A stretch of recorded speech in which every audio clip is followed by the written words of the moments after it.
Just a friendly reminder that the opinions expressed on this show are not worth a Canadian penny, so disregard anything you hear that might get anyone in trouble. And despite some of the great ideas you may hear, don't try them at home. Go to a friend's house instead. It's time to get a gun. That's what I've been thinking. Well, I could afford one. And if I did just a little less drinking, time to put something between me and the sun. When the talking is over, it's time to get a gun. Hi, everyone. Welcome to Slamfire Radio. This is episode 647, recording on March 25th, 2026. I'm one of your hosts, Adriel. I'm another host, Dave. Kyle. Did Random Gay technically went? I am Cowtown Tony. There we go. I don't have the show notes up yet, so I wasn't sure if it was my turn, but there was an Jump in whenever you want to. there was an uncomfortable pause there, and I felt I had to fill it. Much like Natalie Provost at a press conference. See what I did there. All right. Well, we probably got lots to talk about for what we did in Gens. Tony, did you want to start us off? Sure, I didn't do a ton in guns. I was doing more reloading prep. So now I have all my 2T3 brass sized, trimmed, deprimed. I haven't washed them yet, so that's the last step before they go onto the progressive machine of death and come out to be ammo, probably for 3-gun matches. So that'll be good. I did also do some other reloading things related to this one, the 303 in the corner. I do enjoy shooting it a bit. I don't love the stock. So me and Adriel might sort that out in a bit. Like the stock has this... Sort it out as in put military wood and restore it to its former God-designed glory. We'll see if that's even a possibility, because this one has the hunting special top rail. So, but it does have the bayonet leg, so I can attach a bayonet on this hunting rifle. It has this... Well, I'm guessing it is designed for a scope, so I have this offset cheek piece and this low rise, so I'm like hitting myself in the face every time I shoot it when I try to use the iron sights, because this is the height that's not for iron sights. Maybe for iron sights, you probably want it to be like this-ish. But overall, I like 303, so I have the reloading dice. I'm gonna shoot it more. Nice. How do you shoot a 311 bullet diameter gun cheaply? Pull down 7.62 by 39. You have 7.6239 bullets, and these are plated bullets. That means they have speed limits. On the website from Barry's, it's technically 2,000, but for some reason it says 24 here. That's not the most important thing. Generally speaking, for 303 loads, you won't find speed that low. So what do? You get kind of special powder. You get Hodgdon H4985. No, 4895. You could use little gun too. Well, probably. Or some other things. This is the recommended powder by Hodgdon for reduced loads. They have a document on it. You're supposed to load it at a minimum of 60% of your max charge. So that ends up just slightly below 30 grains for 303, which I think their lower charge from their book is about 37 grains, and that's pushing 25. So that should give me a very good velocity for 123 grain bullets. But here is the kicker. These were successful. These are, some listener might remember, I have them range pickup, Remington Peters, RP headstands, 303 brass. In comparison to factory loads, you can see they're nice and small and short. Yeah, kind of little. It's so tiny. Dropped it. Anyway,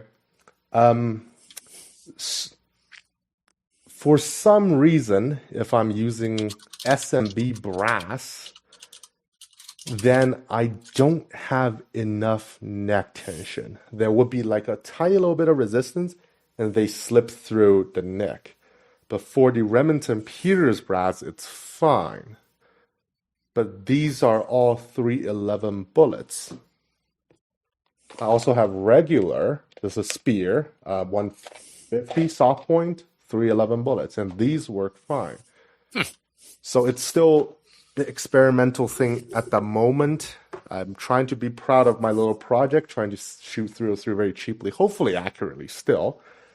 We'll see if it's a success in the end. The concept is kind of correct. It doesn't have as much bearing surface on these, so the neck tension isn't as much as you would imagine on a regular full power load. But they're like, I'm not pulling it apart. How deeply seated are they in the neck, Tony? From what I understand, they're pretty much all the way in there. Okay. Their overall length is still pretty short, but the books have low data for 125 grain Hornadies, which is still 7.62 bullets, but like for faster, so you can shoot them faster as you would be using a full powder charge. And those are jacketed bullets, so it's not a problem. These are plated. That's where the speed limit comes from. I'll probably crimp these and just see how they shoot. Neck tension will generally affect that. Or you could lose a bullet if you're shooting a really heavy recoiling gun, which these won't be. So that's probably not a concern. So is anyone carrying the new 303 bullets? Like, have you tried the new Camp Pros maybe? That's what I was about to mention is the Camp Pro new releases. They have a different 180 grain, some kind of a heavier and more plated 311 bullet size offering. I haven't seen them on the market yet. As with the 400 grain 451 bullets for the Bushmaster.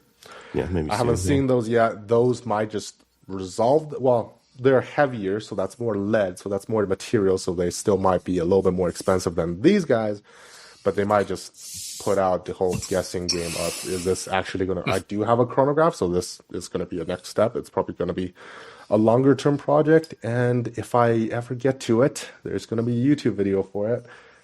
Yeah. Cool. Hopefully. I have to check the community guidelines again and see if that's still kosher. Won't be providing any low data or anything, but I don't know. Is a component list already too much? I think that should be fine for YouTube. So that will be a side issue. I guess I should show. So, Tony, before you go on, the real question that everyone wants to know is, once you get at Enfield rebuilt and you get ammo loaded, are you going to go take over a small African country? No, because... Or India? No. Are you going to oppress anyone and force them to do opiates? If I can do that in that's not a Shanghai no. and become the Lord of Shanghai, I wouldn't be against it in a particular historical context, but probably not. You need F-15s, as one of the old American leaders said. And I guess I'll show Adriel one of his future rifles. Not this particular one, the other serial number, but I've been looking at this thing. I've been talking to Jason Phillip of used to be the CCFR. I want to note that he is no longer officer with the CCFR. He is just a proud member, but you can go find him if you go to Slamfire Radio episode 351 or episode 33, a full 12 years ago by mass, but technically, actually, it's 13 years ago. That episode was from November 2013. Wow. You can also find him at the Facebook group, which I'll post on Discord as well, Mountain View Rimfire Precision Trigger Puller. And if you behave and are a CCFR member for insurance purposes, you will get to shoot gophers on his property. So that'll be pretty cool. So this is my, can't say the word weapon because it's not a weapon. This is my firearm of choice for that particular application. And I'll have my Vortex Diamondback 6224 on here, which was bought as a rimfire precision scope. Not really ever used in that regard because IPSC style things was more fun to younger Tony. So, yeah. Cool. Let's go to Dave next. What have you been up to in Ontario? I was at the Toronto Sportsman Show with the Ontario Rifle Association booth, the Ontario Council of Shooters booth, technically, of which the Ontario Rifle Association is a part. So I stood around for Thursday and Friday. Unfortunately, did not see Ms. Kelly because she was there Saturday and I was long gone. But stood around for 2 days and talked guns with people. It was awesome. Took my Remington 700 in the KDEX stock with me just for some eye candy. Greg, one of our other members that was with me, he brought his Renegades. We had some cool guns for the kids to look at. And amazing how many people went, "Oh, I thought these were banned." We're like, it's a sad AR-15. It's not real. Sorry, kids. But at least we had it for people to look at. And the show was really good. It was a ridiculous number of people there, absolutely ridiculous. All the gun orgs were there, the CCFR, NFA, and the CSSA. They had booths. The folks from Victory Ridge from Barrie were there, and there were a few other gun stores. I should have written them down. I don't remember. Gagnon's was there, and 2 others were there. There was not a massive amount of gun stuff there, but there wasn't last year either. There hasn't been really since the bans. Pre-ban, there was a ridiculous ton of gun stuff at the show, which was amazing. So a lot less gun stuff, but the show was good. I had a good time, talked about guns, and there were dogs all around us. It's a dog-friendly place, and we were right next to the dog training arena, so it was awesome. Got to listen to the conservation officers talk about how they train their dogs, which was pretty cool. Saw lots of cool puppies. And I think that was about it. I want some swag next year, some Slamfire swag to give away, because I talked to probably a couple hundred people and I could handle them all a Slamfire something. So we'll do that for next year. Something that we can make a couple hundred of for cheap then. Yeah, a sticker or something. Like people just like swag. They don't really care what it is. But yeah, stickers or something like that would be cool. And I talked to Rick and Kelly because I want to take some. I turned a bunch of people onto Maple Seed as well, because I had a ton of new gun owners, like ridiculous. Either people that had just gotten the PAL, were in the process of waiting for the PAL, had just taken the PAL course. Like I talked to probably, I don't know, like 50 people who were just getting into guns, which was amazing. So it was really, really nice to have a chat with those folks and, encourage them and find out what they were into. And most of them expressed disappointment that they couldn't buy handguns and AR-15s. So that was cool too. That made me happy. I got to renew my club membership, so I've been working on that, and that is about it. How is your club membership in the middle of the year? Both of my clubs expire March 31st. Fiscal year. Yeah, that's pretty common. Yep. Nobody Dustin. Nobody. Hey. Nobody particularly wants to drive out to the gun club or do any gun stuff in the middle of January or February around here. So I think that's why most of them wait till March. The ORA, we're not shooting until April anyway. Is online not a thing? All of ours are calendar year out here. Oh, yeah? Alberta is a weird place. Damn you and your Gregorian calendars. I know, the national year is too convenient. 2 of the gun clubs I used to belong to were calendar year, but the 2 current ones are March to March. Yep. That was it. Dustin, you're here. What'd you do? Oh, it's been a busy week. I've been screwing around with my set a little bit, pardon me, making some adjustments. So, Actually. Yeah, I'm still working, adjusting things. So this side's new, that side's old. Not sure what I like yet. It's been a busy week, man. I was pushing burnout, if I can be honest. Friday last week was a little bit much. But I got to play with lots of machine guns, and it's hard to, have a frown face when you get to play with machine guns. Machine guns do turn that frown upside down. They really do. The last couple of days, built and painted some replicas, which was fun. That's always cool. Legally, again, for those listening, I'm licensed to do so. And I printed some pistol stands for my video stuff, so it's nice. fun. Yeah, they come apart, so it's kind of cool. Nice. There's foldable. Yeah, exactly. So they're going to fit in my whole little video kit. Oh, that was the other thing. On the weekend, I started playing around with because I got some new studio lights for the YouTube stuff, and so I started playing around with that, and I started filming a little bit of just test content with a couple of my personal guns at home here on the weekend, and I'm quite pleased with how that all turned out. I know you guys saw you need to enlist a free camera person in your house. You have so many people. Yeah, I don't have a lot of shooters in the house though. Like, there's not a lot of camera folk. Sounds like you need a professional hand model. Yeah, I don't know. I could definitely use another camera person because like trying to sort all that out on my own is a challenge. But You fly me out. I will be your camera bitch, Dustin. Deal. Yeah, you wanna come film in the armory one day? We've got a whole bunch of content. So yeah, you buy me a ticket. I'm there. You let me know when. Noted. And you have to feed me too. Oh no, you're fine with hot dogs, right? I don't eat a lot. I'm not a fussy person. We've got a Costco like 5 minutes away, so we could perfect free samples. Nice. Costco hot dogs. Costco hot dogs are $1.50. You're great. I could feed you for like $10. You could stay all week. It'd be great. Sweet. Yeah. So it's been a really hectic week. I had a really good day today. Things are, for as crazy as our show is, I can tell you, I cannot wait another year and I can talk about it with more details, but my goodness, it's been psychotic, but it's great. Yeah, that's all I've got to talk about because I didn't finish filling out my thing. Sorry. I saw you typing. That's why I picked on you, to be honest. Yeah, I could, of course you did. I got to screw with Dustin.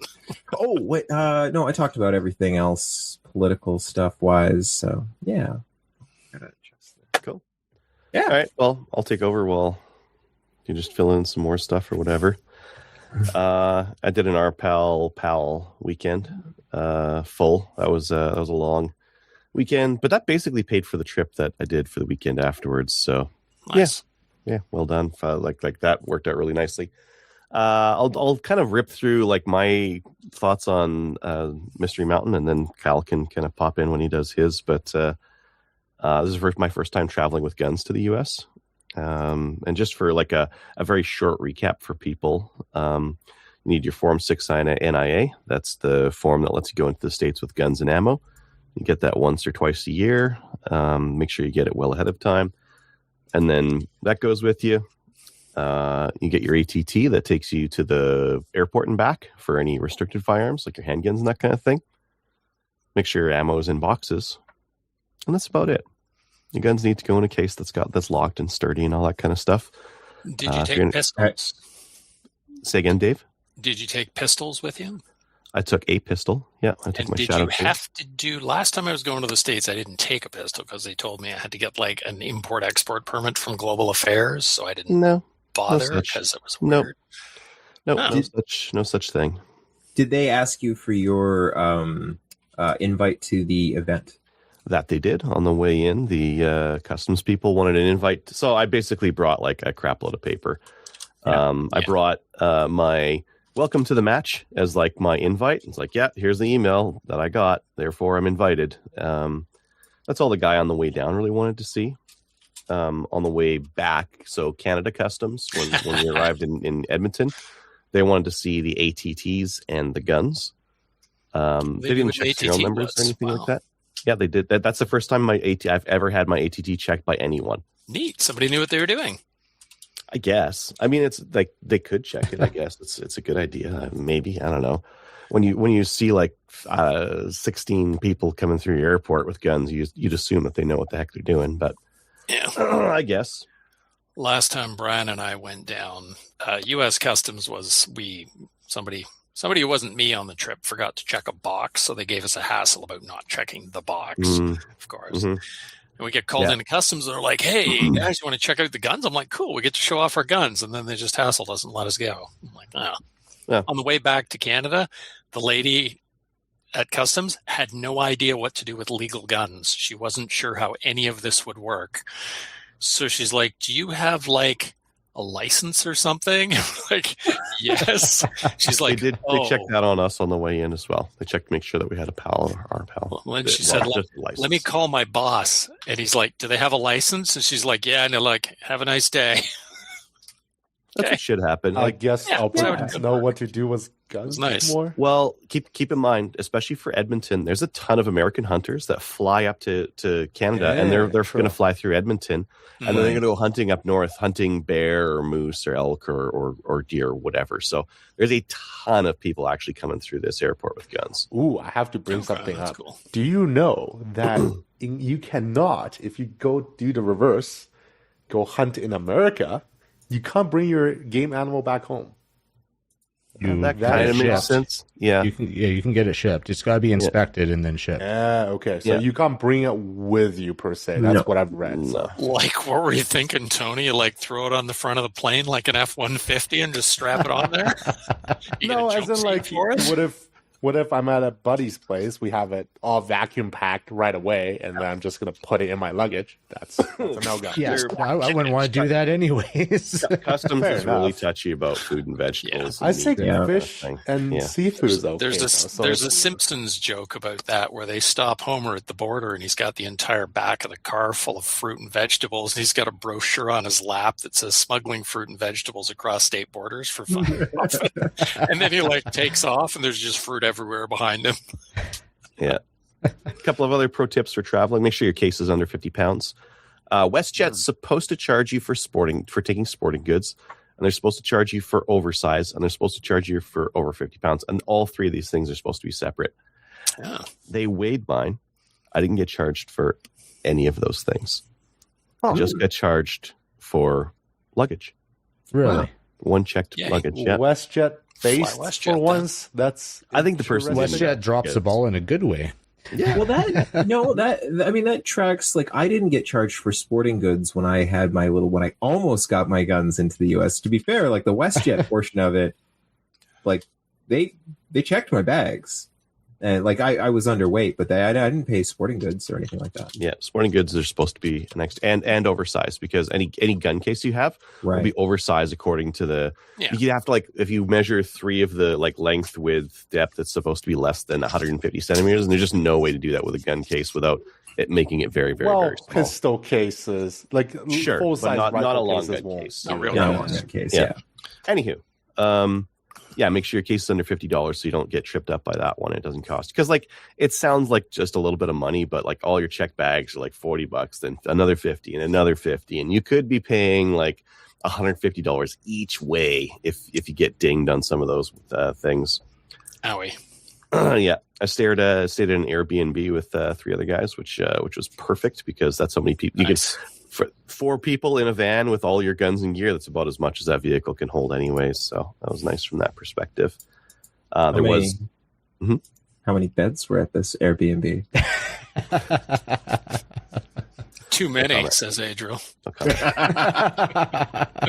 Well, I'll let Kyle talk about the one he was at, but yeah, that one had quite a bit more people. In terms of gear, so I used my Shadow 2, I used my A5 shotgun, and I started with Kyle's IWI for rifle. I used some drilled out PMags, so just with the rivetless. Oh, it felt so good. Drilling those rivets out.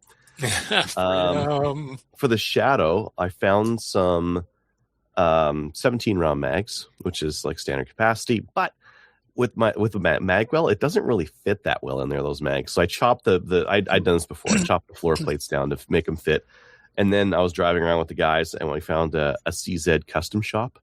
And do you think they had extended base pads? Of course they had extended base pads. So nice. I got +3 on those for a total of 20 rounds in those mags.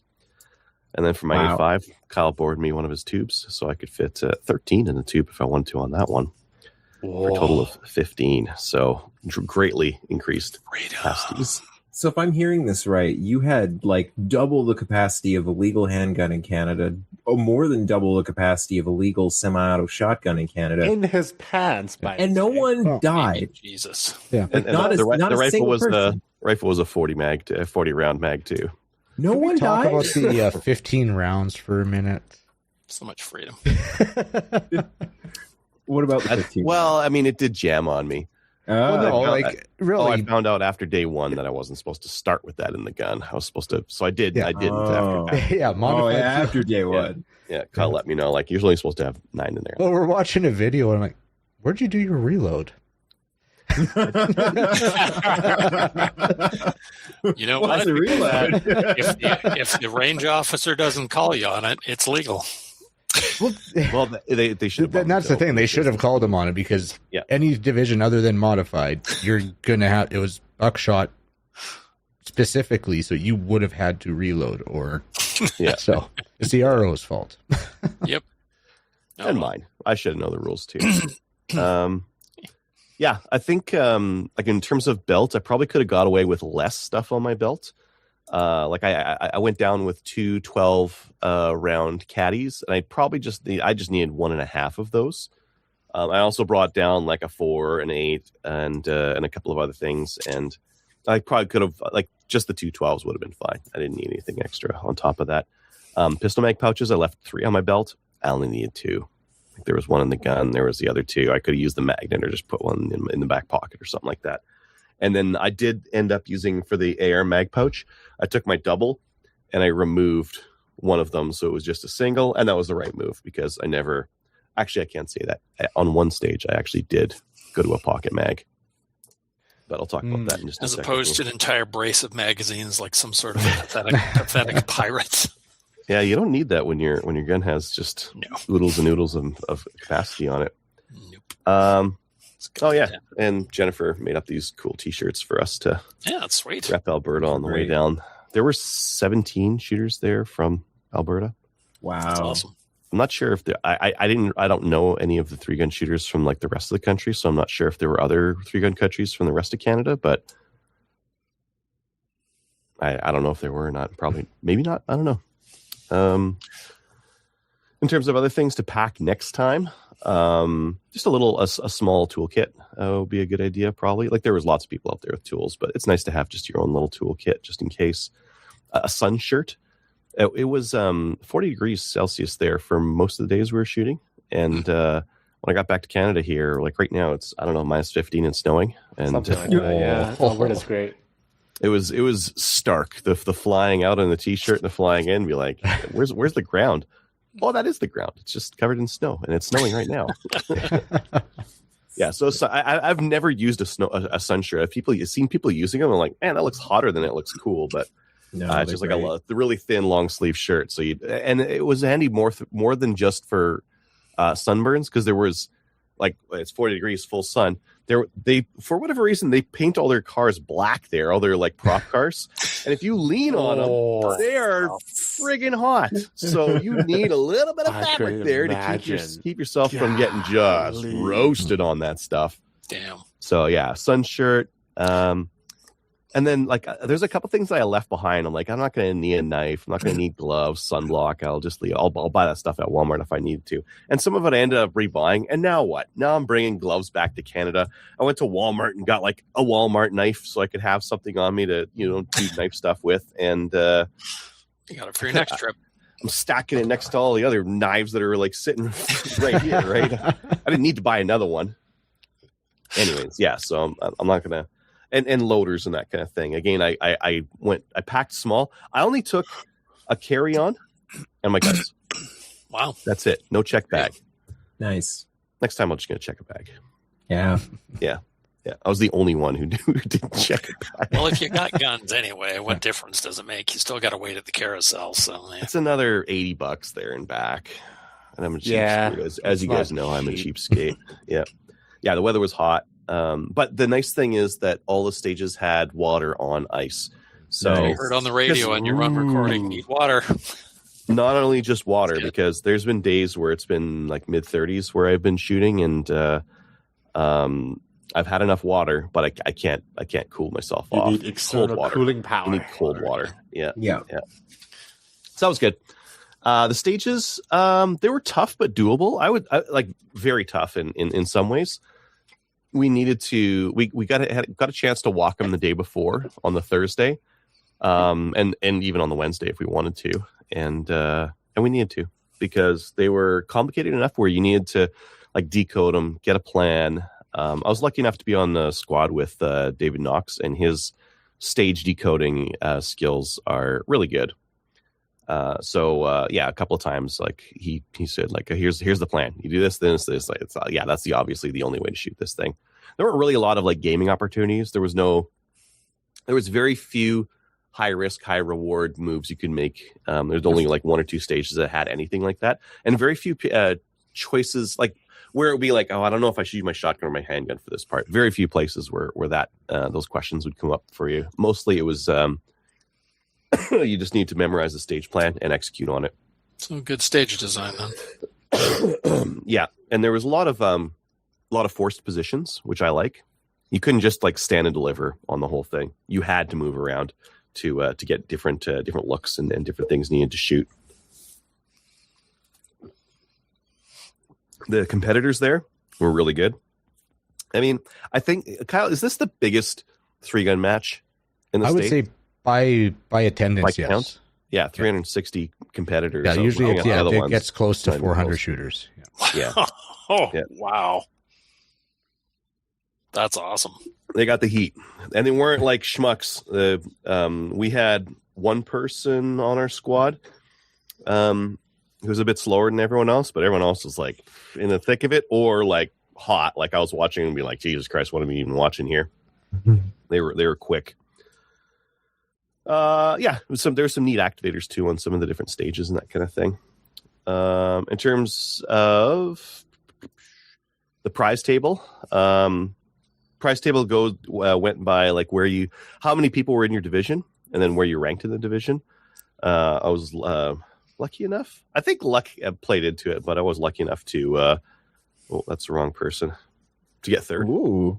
Yeah, nice. Limited division. Now, limited division, I found out later didn't have very many people in it, but still got third. And I was like 1% off of first. Yeah, it's like 0.some percent. That one slip cost you first, eh? Like that. Yeah. Yeah. Well, there's lots of little slips. That slip or this slip or that one or miss that slog. Oh, there's lots of different little things in there. Like, oh, that could have done it right there. Yeah. The what ifs are hurting, but the falling isn't helping. That looks like it hurt. I did biffer pretty good on one of the stages. Yeah. That was the one I was. Did have a pretty good biff that I shared with you guys there. Albertans don't understand. What is sand? Traction? Not. Oh, it wasn't the sand. There was a big root on the ground. A really exposed root, and my foot slipped on it. I was wearing cleats, and Albertans. What is big plants? Don't understand that either. What are big rocks and plants on my stage? Yeah, I wasn't the only person to biff it though at that match. So when I walked the prize table, like I wanted a gun or a start of a rifle, but the start of the rifle there was a loaded lower, but it had just like no spec stuff in it. So I'm like, I don't really want that. So I was taking a look at some of the other stuff they had there. They didn't have anything I wanted, so I picked the most expensive thing and gave it to Kyle because that was very kind, Adriel. Thank you. Well, I'm gonna be borrowing the shotgun tube again next time I come down, and maybe a rifle. I don't know, but they had a Dylan gift card for like $500. I'm like, that's probably the most expensive thing on the table. Nice. There we go. Yeah.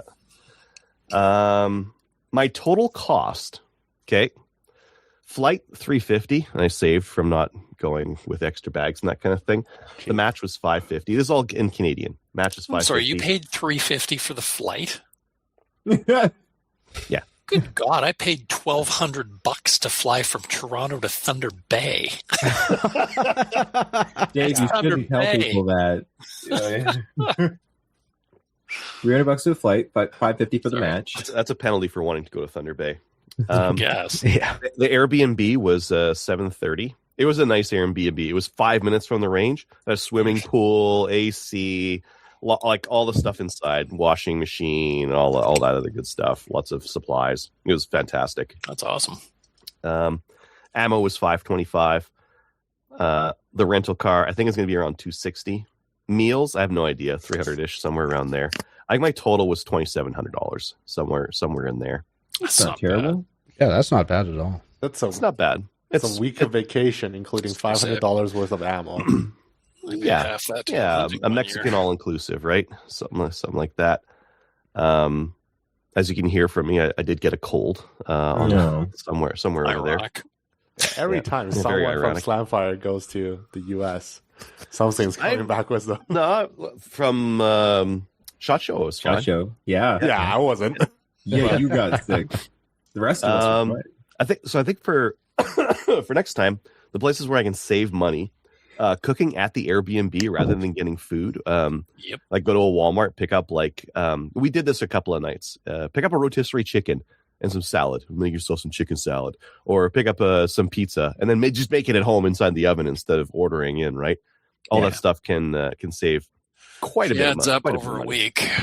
Yeah, exactly. Over a week, it that stuff adds up. Ammo costs, I think. We need to look for like some good Black Friday sales. And what did you buy in terms of ammo? Like you bought everything down there. Craig and Kyle managed like a huge group buy, and that's what we did. Cool. I think that's the way to go. Yeah, it's just a big group buy. Yeah, that was the match. It was a good time. I had a good time. I think. It's fun. Now, would you do it again? Yeah, yes. Yeah. You know the answer to that is yes. Yeah.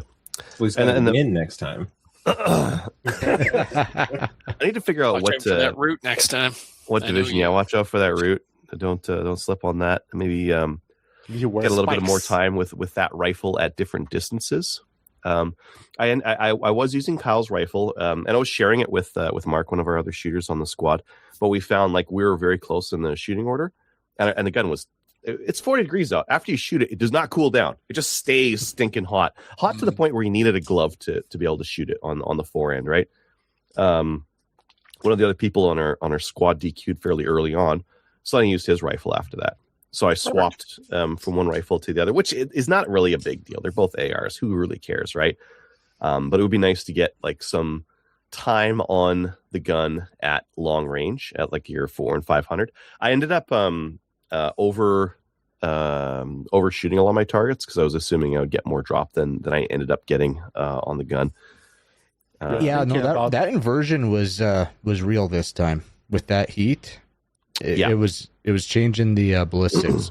Yeah, you're thinking about cold weather ballistics, which the powder won't burn as good. Well, I did the Strelok thing where I zeroed at this temperature, and the temperature was high, but it wasn't. Maybe it could have been higher. Maybe the powder was hotter, or maybe that was an inversion around the mountain that caused some upward wind on it to not drop as much. That would help. And maybe a little bit more time on the handgun because I think my handgun shooting on a couple of my stages was really what was holding me back in terms of just doing better. But sounds like you need optic. No, that's not the solution. So after coming back, I applied for my BFL, so I'm trying to get my business firearms license. That application's in. Let's see what else. I got a rifle. So there's a box waiting for me at home here. It's this one right here. This is a Savage 12 FV, which is their heavy barrel. Ooh, big barrel. Long. Yeah, 26-inch barrel. Blind mag on it, so there is no magazine. It's feed from the top. Big old bolt handle. It's a very budget friendly precision rifle.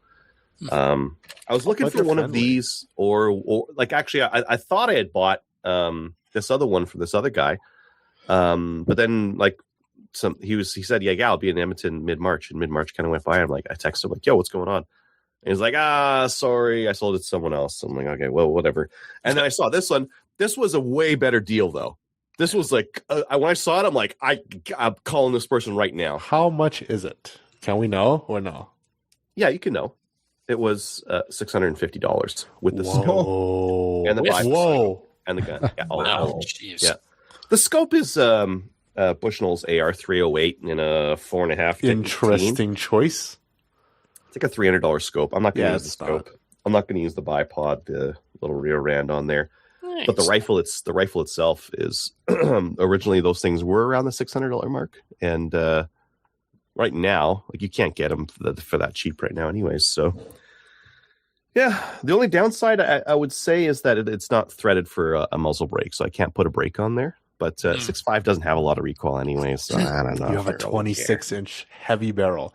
Your recoil is handled, I think. Yeah, I think so as well. So I'm going to use that for testing precision optics, probably some different stocks and that kind of thing. So I might talk to MDT or those kind of guys to see if I can get a stock for this thing to test with. Sounds like I need to send you my Golden Eagle. Golden Eagle? No. Is that a scope? Yep. 15 Tony, to 60 power. I showed you what was sitting on this rack over here, right? I got scopes. Do you have a scope that goes to 60 power? No, but I don't want a scope that goes to 60 power. I got 6 to 24s and 5 to 30s and all sorts of everything in between. 60 power is great. You finally get to see just how bad your barrel's wobbling. Or how bad my aim is. Yeah. Yeah. No, I don't want a 60 power. That's for looking at the moon and that kind of thing. Yeah. This weekend coming up, I don't actually think I have anything. I was thinking about going to the range, but if the weather is this crap, I don't know if I can make it out. But you should durability test your Turkish 08. That doesn't work already. Yeah. Oh, one thing I want to show. So, one of the sponsors of this match is Speed Bees, and one of our other shoes has said, "Hey, you want to try with their 1022 one?" I'm like, "Yeah, I kind of do," because like it's impossible finding a good one that works. Here it is. And so you take your magazine, scissor hand, put it in the bottom right there. I did end up trying this just before. It actually works really well. So you just you drop your shells on your lap, but you take them in there and you just kind of put them in there. Whoop! I'm just dropping them all over the place here. Let's get that going properly. Yeah. Oh, pardon me. Good radio there. Yeah. So hey, just drop them in there, and unlike the Caldwell one, it works. Well, there's also one from what's the Israeli company called? Shoot, everybody uses them. IWI? No, the shoot, what are they called? The mag loader that you spring, and everyone has it for 9mm. Uplula. Yeah, but that's it's not as automatic. Not for 1022. No, it has a 1022 one. Have you never seen it? I've never. That one's not bad. That one's more simple. You still have to push it around in yourself.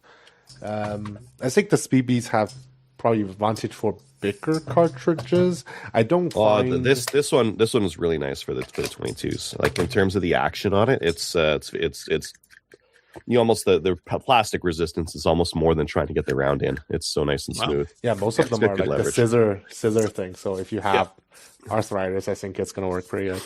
I may have to get something like that because every time I do an apple seed or a maple seed, it is such a pain in the ass to load those 1022 magazines all weekend. I hate it. Well, I was thinking, sometimes at my events, like at my maple seeds, I've got like if it's kids, cold or kids, that's easy enough for a kid to use, and that's not going to be hard on their fingers to load. So fun too. Yeah, I might just throw that in my kit just for that. That's smart. I guess that's it for me. Kyle, how about you? Well, I went to Superstition Mountain. So yeah, I had a lot of gear to load, that's for sure. And I was getting a little nervous when I was getting it ready, and ended up successfully playing what I call master level Tetris, and somehow got it all into the truck. And yeah, I got out to Arizona a few days before Adriel. I got there Sunday night, because we had a few guys that were going to shoot the staff match in RO, the main. So cool. So I had to bring out gear and whatnot. Is the staff match like 3 days early or something like that? It's a big match. Well, yeah, I mean, it's a big match, so they actually shoot it over 2 days. Accelerated, okay. Yeah, so like we're on a for the main match, it's on a half-day schedule, and then they shoot it over basically 2 full days. Wow, okay. Yeah. So yeah, I drove out to have them their guns and stuff, and get into the house and whatnot. So yeah, I had a few extra days to run around, do some shopping and whatnot. And one of the stops that is normally is a place called Pancetta, knives, pens, and that. So I actually picked up a few things. I picked up a new out the front, new Microtech. Ooh, nice. Very prohibitive for Canada. Yes. Because I just wanted a new one, and I already had that plan. And then I saw this little utility knife there, and it was actually cheap. Like, it was $80. It's just got a little mag lock, and it just gravity hinge. That's fun. Yeah. Huh. So and it just takes your normal utility blade. Nice. That is super cool. I love it. And while I was there, I had to get out of there because I kept looking and buying stuff. I finally I've been looking at this flashlight for a while. It's the Olight Arc Pro Ultra. Ooh, I have that light. I have that exact flashlight. Yeah. I like it. Like, I bought it for work because of the laser pointer. Yep. So yeah, I finally got one of those. So far, I like it. It's going to come in handy, I think.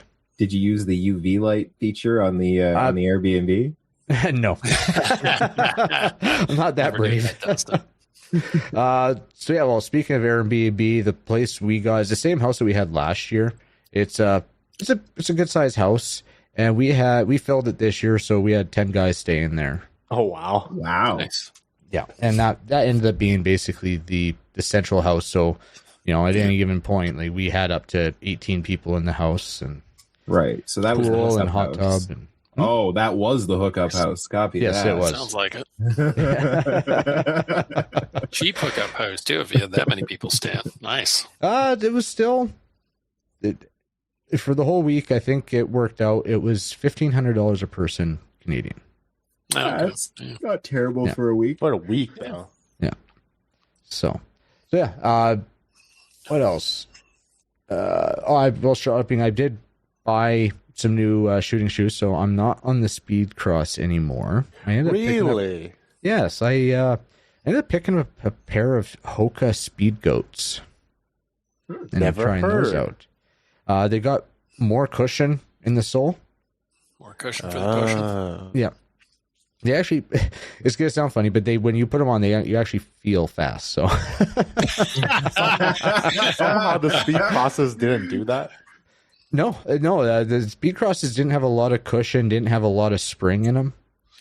Yeah, it's a weird thing your foot is doing a lot of the work. I mean, weirds me out that you people have shooting shoes. I just use a pair of 511 combat boots, and that's what I wear for everything. But you need to run faster. So I'm not as serious as you people. Like, I like this Speed Cross, but mine are worn out. They don't make my colorway anymore. So I was checking out other options and figured to go, because every time after shooting, my feet are sore. I can't wait to get the shoes off. And so try the Hokas and see how they end up working out. So far, not bad. I mean, I'm starting to get them broken in now. Rifle builds. So got to the house, we were doing a few more rifle builds because guys were bringing out parts to finish builds and whatnot. And I'm very happy, sort of, because all but one of the builds ran flawless. Aw, what happened to the last one? Well, that was mine. So, of course, the most gamey of the builds. So, yes, yeah, you got fancy, didn't you?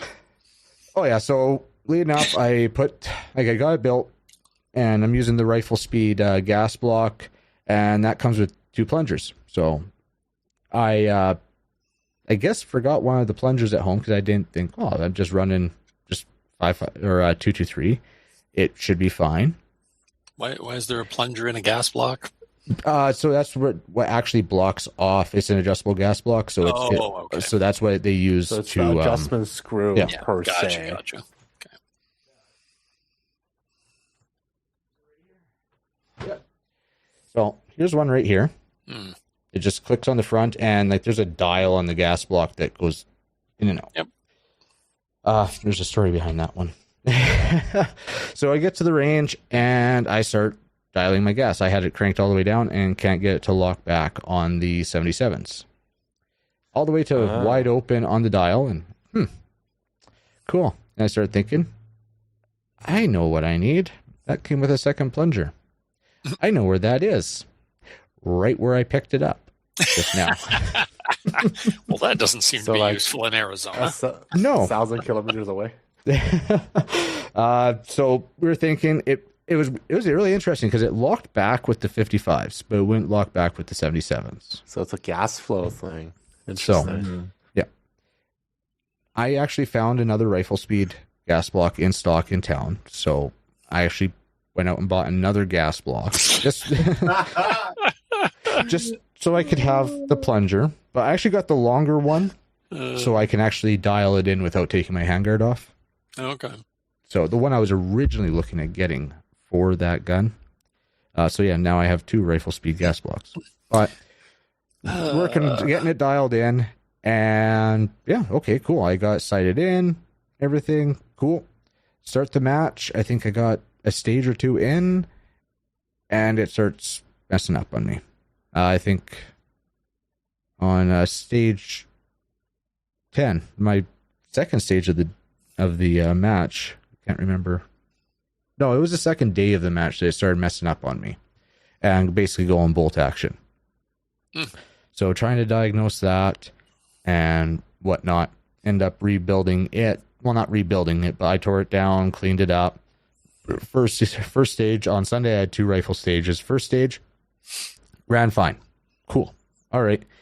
New build. Maybe it's just getting gummed up or whatever. I dialed up the gas a couple notches. And then we got to the last stage of the match, which actually started out great. Starting to do my long distance. I was hitting the first few, and then it goes bolt action again. And messing around. Okay, well, I'm leaning on my mag. Okay, well, lift it up a little bit, touch the mag, bolt drops. Okay, maybe it's a mag issue. So now I'm trying to prop up my rifle without putting too much weight on the mag, but still have the mag for some balance. And it's still doing it, but I'd touch the mag and it would go. So I'm thinking, okay, it's definitely mag. Get through this, and then paper will be fine. I get off, I'm doing paper standing, and it's bolt action. So I end up one-shotting all the paper, just get my A's. And then the rest of the stage went fine with pistol. But, yeah. So that's frustrating. But only thing I can think of is gas. Like, yes, okay, there's a bit of a mag thing going on there, which I gotta look at. But definitely gas. So, and I've already got that other plunger. Like, it's to the point where I might as well not even have an adjustable gas block, it seems. Well, then why don't you do that? Why don't you take that adjustable nonsense off of there and put a fixed fucking block on there? That's kind of my thought here. Stop flying close to the sun. I have a question for Kyle. Do you have a different weight buffer as well, or is it standard carbine, adjustable gas It's block? the unrivaled competition buffer. Right, you have the ultra lightweight everything. True. Yes. Everybody I know that has a problem with an AR, and I mean like everybody, is because they got all fancy with it and they did not obey Eugene Stoner and just use the damn design that works. Mr. Fancy.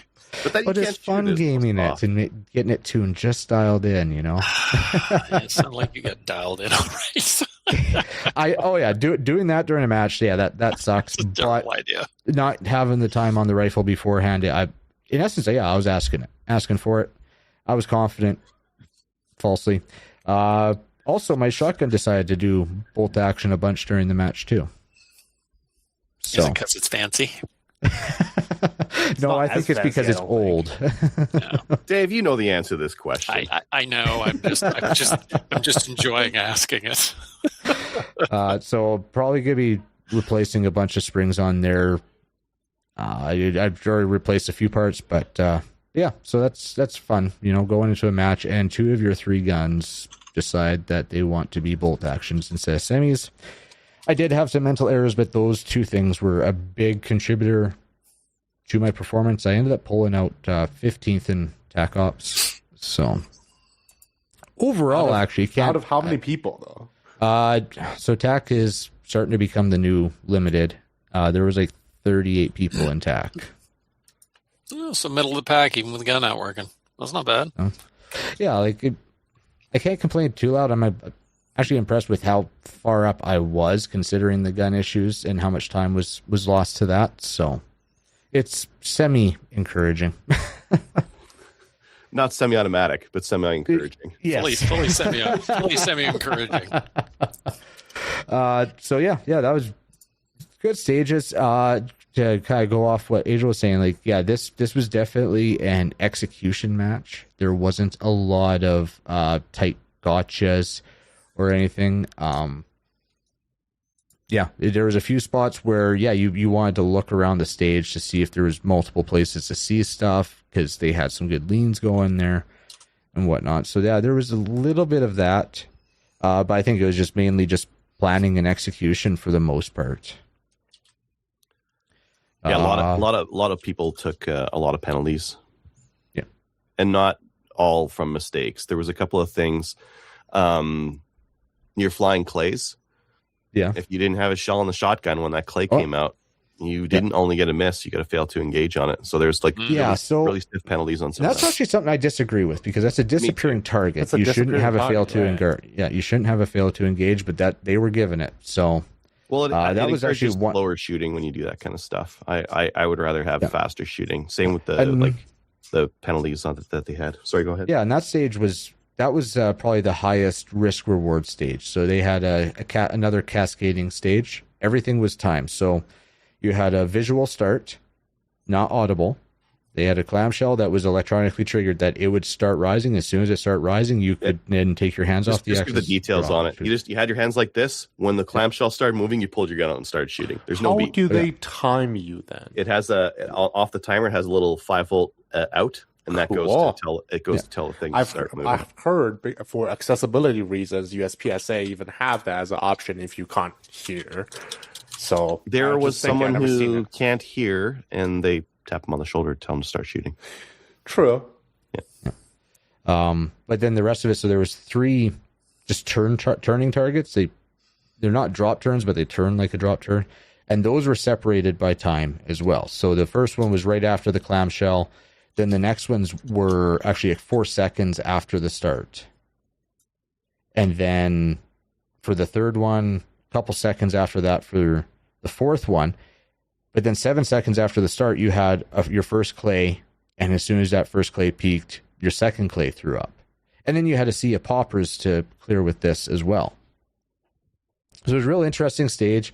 The really aggressive way to do it, which I went aggressive, but not as aggressive as some people. Like, I saw some videos of guys, and holy cow, and that's just their shooting. They were able to clean up more, was to take the clamshell and the first turn, take some poppers, take the third turn, take some poppers, take the fourth turn. And I ended up doing the fourth turn, going back with my pistol and took another popper, hot reholstered, grabbed my shotgun, hit 1 or 2 poppers, and by that time I was able to hit 1 popper, was able to swing up and go click with my shotgun because it decided it didn't want to load the second round. So I had an FTE there. Was able to rack that, clear it, get the second clay, and then clear up the rest. I think I had 4 poppers that I had to clear up with pistol after my shotgun ran dry. So that was my first stage of the match, and that really fun stage. Like I really enjoyed that one. Yeah, it's cool. Overall, good match. You know, obviously I wish my gear ran, but it's really on me, so I just gotta figure that out. Guys did some more gun builds. And so now I have 3 AKs. Because the guys went Monday and built some AKs, and I only have 2 in my possession right now, though. Because one of them stayed behind to get an FRT trigger put into it.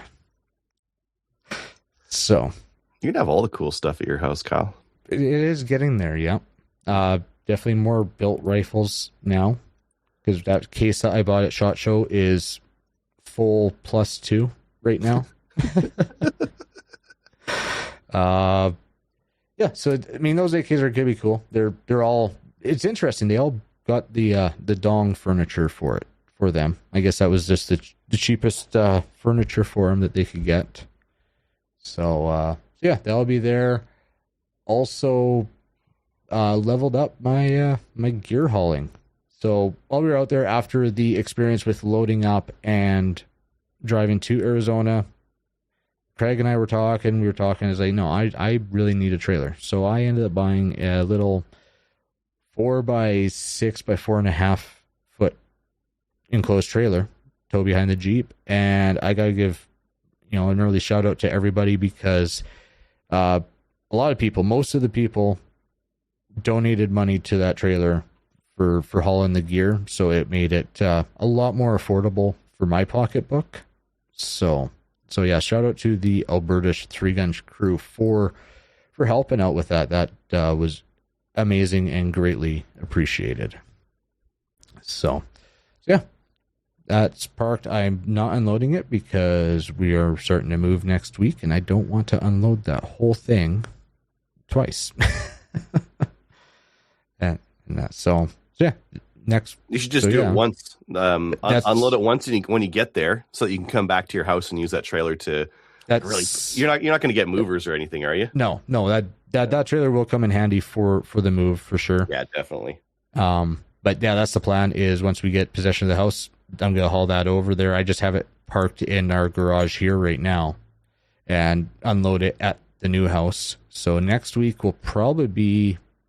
Next week will be the last show from here. So it's exciting. So yeah. But that's it. I gotta get those guns running for Texas because in a few weeks I have Texas multi-gun. So nice. Moving a Texas multi-gun going on right now. Coming up. Oh, so you just love your spare time, tons of it. Hey? Yeah, I typically have no spare time, so that's what's funny. Also, I just gotta ask, did you just decide no sunscreen, or I'd never wear sunscreen, and this is not burn, this is tan. There's an entire song about how important it is to wear your sunscreen, Kyle. What's that, Dave? There's an entire song about how important it is to wear your sunscreen. Send it to you. It's the first day, I think over the first couple of days, I got just a touch. Like I went to shave the sides of my head. So it's like, okay, that's a little sensitive. But the rest, no, I didn't burn. I'd never wear sunscreen. So. Oh my God. I would actually disintegrate in that sun without it's.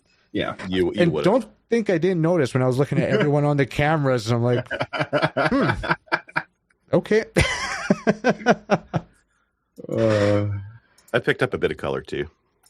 It's not noticeable, but yeah. I was gonna say you still look pasty white. Not as pasty white as Dustin, but you're sort of partway there. I don't know what you're talking about. I have lots of melanin in my skin.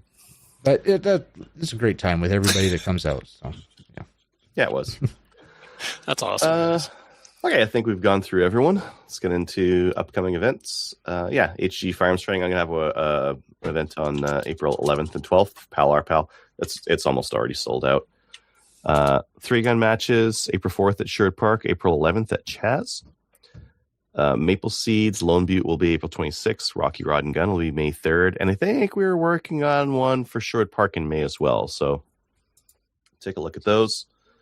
BTSA. Do you want to talk about that one, Tony? I think he has stepped away. He has stepped away. Okay. There's a Steel Challenge on March 29th. Going practice score to register. Next on to news. Supreme Court is a go. Is that new from this week or last week? No, that's from this week. Yeah, because that was decided on Thursday. Yeah. The show was on Wednesday. Do you have any details on it? What does this mean? All this means is that the Supreme Court is going to hear our challenge, which means they recognize that there may have been, at the very least, something that was questionable within the rulings prior to, right? So the Supreme Court agreeing to at least see this, that means that, that there's something that's worth them taking a peek at. Mm-hmm. But, now they could expedite this. They could take 18 months. If you ask Gary, it's going to be 18 months to 2 years. So why even bother? We should just destroy all our guns right now. However, because the Supreme Court is going to see this does open up the door for that also wonderful, reprieve through the court system, right? So like we can apply for a stay again. I was kind of wondering if with the Supreme Court accepting it, if that would be grounds for a stay. Yeah, there is a door there. There is also the door for the amnesty to get extended. Yeah, there's a couple of avenues that could be gone through. However, I will also say the government could end run us all and just ban everything in legislation, and then the Supreme Court would just drop us. For sure. They should still do it anyway because OICs are bullshit and they shouldn't exist and they're unconstitutional and immoral and a horrible, horrible thing that was never designed to ban billions of dollars worth of stuff. OICs are designed for, hey, we're going to hire this guy or we're going to raise the grain quota slightly. They were meant for minor adjustments to existing legislation and are expressly not meant for banning firearms, and it is suspected that that is probably the biggest question that the CCFR has challenged, the legal question around why is this here? Why is this little stipulation within the law that says you cannot use OICs to ban firearms that are, again, in the opinion of the governor and council, what's the verbiage? Cannot be banned if they are in the for the governor and council opinion of are appropriate sporting usage. or hunting purposes. Yeah, yes. But that is weasel. That whole we've had that discussion before. That is weasel wording to make the hunting people feel warm and fuzzy. They can't ban my stuff. It doesn't say can be proven to be appropriate or historically have been appropriate. It is in the opinion of, and opinions cannot be incorrect. So they have to have a legal argument about the fact that again, is bullshit. Because you can demonstrably prove that AR-15s are sporting rifles historically, and that the Liberal government unbanned them to allow them to be used for sporting purposes in the past, thereby recognizing that they are in fact sporting firearms and allowed them for 50 years. But they just go, well, in our opinion, they're no longer appropriate. Yeah. That is now, crap that should but again, that's very likely the crux of the strongest issue that they're challenging. That, having something in legislation can't mean nothing, and you can't put something there like the government can't. Well, in our, that's like saying, the police investigating themselves. Like, we've investigated ourselves and we found we did nothing wrong, right? Like, that isn't a purpose in law, so that's probably the biggest question to be asked, and we'll find out more. I don't know. We don't even know when they're going to see us, what the deal is going to be yet. It was decided on Thursday that they're going to see us, though. Given who's in charge of the Supreme Court, my hopes are not high, but they shouldn't. It is a good sign that they are at least willing to look at it. I have seen multiple people make arguments that the Supreme Court, like winning at the Supreme Court, is statistically a coin toss. They haven't seemed to rule consistently favorably with the government that put them in power, even though Trudeau did put 6 of the 9 justices in their seats, which would have anybody setting their hair on fire if it were a single conservative prime minister who did the same thing. Of course. Same as Senate seats. Yep. It's okay when our team does it. It's not okay when the other team does it. Mm-hmm. Yeah. Anyway. Fingers crossed that my skepticism goes out and they're like, yeah, all of this is crap. What the hell is going on? No. No. We should go shoot ARs again. Be great. Yeah. Pierre Poilievre was on Joe Rogan. Shooting persons. That happened. Yeah, he brought a gift from Black Box to that one. Yeah, kind of like a trophy kind of a thing. Hopefully to leave out, so that we've got this Canada leaf, this maple leaf that is on the show from now on. Yeah, pretty cool. Go check out Black Box Customs. They're a Calgary business. They can paint your gun. They do very fancy things. Sweet work too. Their stuff is so sexy. Yeah. Did any of you listen to the podcast? Front to back, yep. Well, what are the highlights, Dustin? I didn't get a chance to listen to it. I was out of country, and it was really, really good. So like the first 30 minutes, I think he made a spectacular show of I am not the guy that they have said I am in every way possible. And the fact that he managed like a 2.5-hour podcast without a single slip up, right? So there was a couple moments that like Rogan left him an easy open to take a swipe at Trudeau over the his dad being what's his name? Castro, thank you. Another dad, as he said it, and Pierre Pierre's like, no, not a thing. He unequivocally said, I will not bash, my prime minister on foreign soil, broke down how our government works. He did really, really good in a way that even the most leftiest of left talking heads are like, they're trying to find ways to be like, well, they're just talking to an audience that they're already for him. So it doesn't really, like, the hand wringing over it is hilarious. I don't think CBC had a thing about it, and I'm like, what are you people doing? He actually did pretty well. It's okay. I don't think leftists would listen to that podcast regardless. Yeah, I think a few of them listened to that podcast looking for something to have a problem with, and I promise you, they had 2.5 hours and found nothing. The last 30. Crazy thing about that, like, he did talk for 2.5 hours, which is insane to actually just sit down and have a conversation with somebody for. I don't think I've ever talked to anybody for 2.5 hours. Like, that's crazy. And he did a really good job. He sounded like an adult. Yep.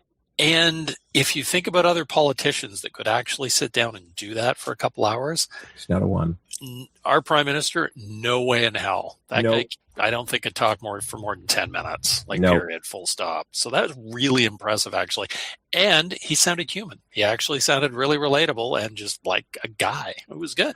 He also, I think the thing that I've taken away, because I think the reason we're not going to have an election this spring is that Pierre set what the election would be about. It would be U.S. versus China. I really do. And he made an argument for continuing to repair and grow and mend that relationship with the U.S.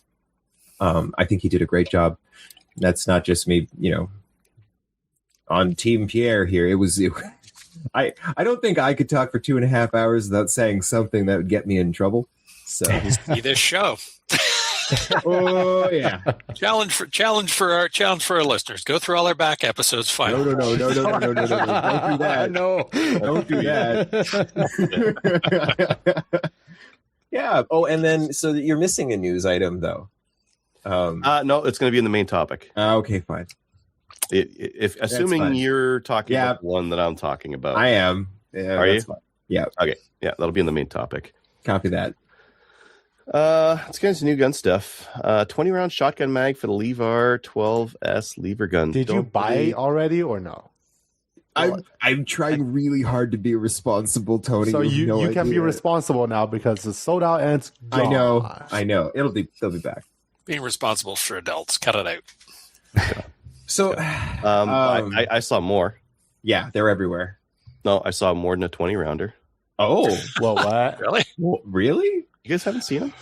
No. Okay, well, give me 2 shakes. How ridiculous here, and can you get? We're gonna show you. Just give me 30 more seconds here. All right, let's talk about the Savage 110 RF. No, talk about the warranty thing. We'll talk about the Savage warranty change. So, to me, Savage warranty has always been I've heard it's been very approachable. I've experienced it's very approachable. They didn't ask for my receipt or anything. They didn't know if the gun's mine or not. They just said, okay, you have a problem. You describe the problem. You send it in. I did have to fight a little bit for them to send me a shipping label, but they did. So it actually sending the impulse there back home was free $99. Unfortunately, it didn't fix the problem. For me, anyway, but Adriel did test some of his ammo, and that worked pretty good.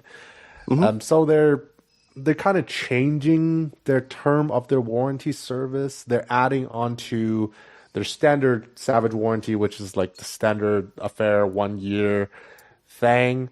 And then they have a lifetime service agreement now. While the standard Savage warranty only lists 1 year period from the purchase date of a firearm, our service team has gladly helped thousands of customers with issues beyond that period. It's something that has been standard practice for our service team for a long time. So for 2026, we're putting that practice into writing with our limited lifetime service agreement. Oh. Here's what's included. They have a bunch of things. So it's like the same. You got to clean it. Yeah, you got to clean it, but other than that, it's supposedly it's only for the original owner. I don't know why they write it that way, because I think it could be a bigger marketing win if they just said any owner is okay. They don't have to honor warranties when you sell the gun, Tony, so it's not in perpetuity. I guess, but they don't strictly enforce it from what I see. Like, I come from more of a computer background where the worst example would be Corsair. They went public, and then their warranty department went to crap, basically. They're like, oh, you didn't buy this. Oh, you can't find a receipt. Oh, F you. Off you go. I had somebody else do something similar where I said, I have this part. It doesn't work. Do you have the receipt? I can't find it. And they're like, well, you can't prove when you bought it from us. And I said, it's got a 5-year warranty. You've only been making them for 6 months. So it's pretty sure to me that they're not out of warranty. Yeah. So that's really a lesson I've learned from my days working with a lot of computer components as a DIY person. Brands kind of differ. So far, my experience with Savage was okay. This is beyond what most firearms manufacturers do. Most give you like a year or two, and that's it. Cool. And basically, what they're saying is like, yeah, a year, or if it's a defect, then we'll just fix it. And that's awesome. That's what I read here. That's pretty cool. A defect in workmanship or materials, and we'll just fix it regardless. Yeah. You have to activate your QR code. You have to like register it within a month, but then you've got that lifetime for yourself, the original owner. That's cool. Good for them. Yep. Here, I found you the 30 rounder. There it is. Wow. Oh my God. Got this. Oh my God. I can only get so erect, Adriel. Yeah. That is going to be so heavy. I mean, you're not going to have any recoil for at least the first 15 rounds. Look at that thing. You can't even find a chest rig that big. How are you going to carry this thing? Tony, in the gun is the only place you carry that magazine. I guess it's a 30-round wonder. That's all you get. Yeah. You have teammates. It's crew serve, Tony. You have a couple guys carrying those things. Just doing the reload for you. Just carrying them up. Yeah. So I believe most of the Turk mags fit most of the Turk guns. So that would probably go. Here's my question: why hasn't Pan Magazine made a combat for shotguns? On top, slap it, and then these are probably cheaper to make. Oh, that's funny. That actually looks like a cartoon. It looks like something AI made. Yeah, it's quite large. It really does. Magnum's got out their inexpensive pick rail stock, SBI. So that's kind of cool. It's real. SBI has teased it. Find another pick rail stock that's less than $250. You can't. So this is $140. It's a really good option if you're going full SBI for your. It used to be that you don't have a great option for your stock. That's why I didn't go that way. You have your forehand, you have your lower, so to speak, that holds your receivers, but you never had a good stock option. You can get like a gray birch, like how Adriel had it, a Midwest, which is like $350. That's not cheap. Neither the gray birch nor the Midwest, nor there's another one that's out there. None of them are cheap. Yeah, they're not cheap. All very expensive. Or you have the kludgy solution of going AR buffer tube, but then what's really the point? Look how light this is. Look that you cannot do the air buffer tube for as compact and lightweight as that. If you want like a super lightweight 1022, to be honest, this is not even that much more expensive than AR buffer tube 7. Your stock is $50. Your buffer tube adapter is another $50. Yes, looks very cool. Yeah, this is awesome. Yeah, I want one. What happened to your gray birch? It's over there.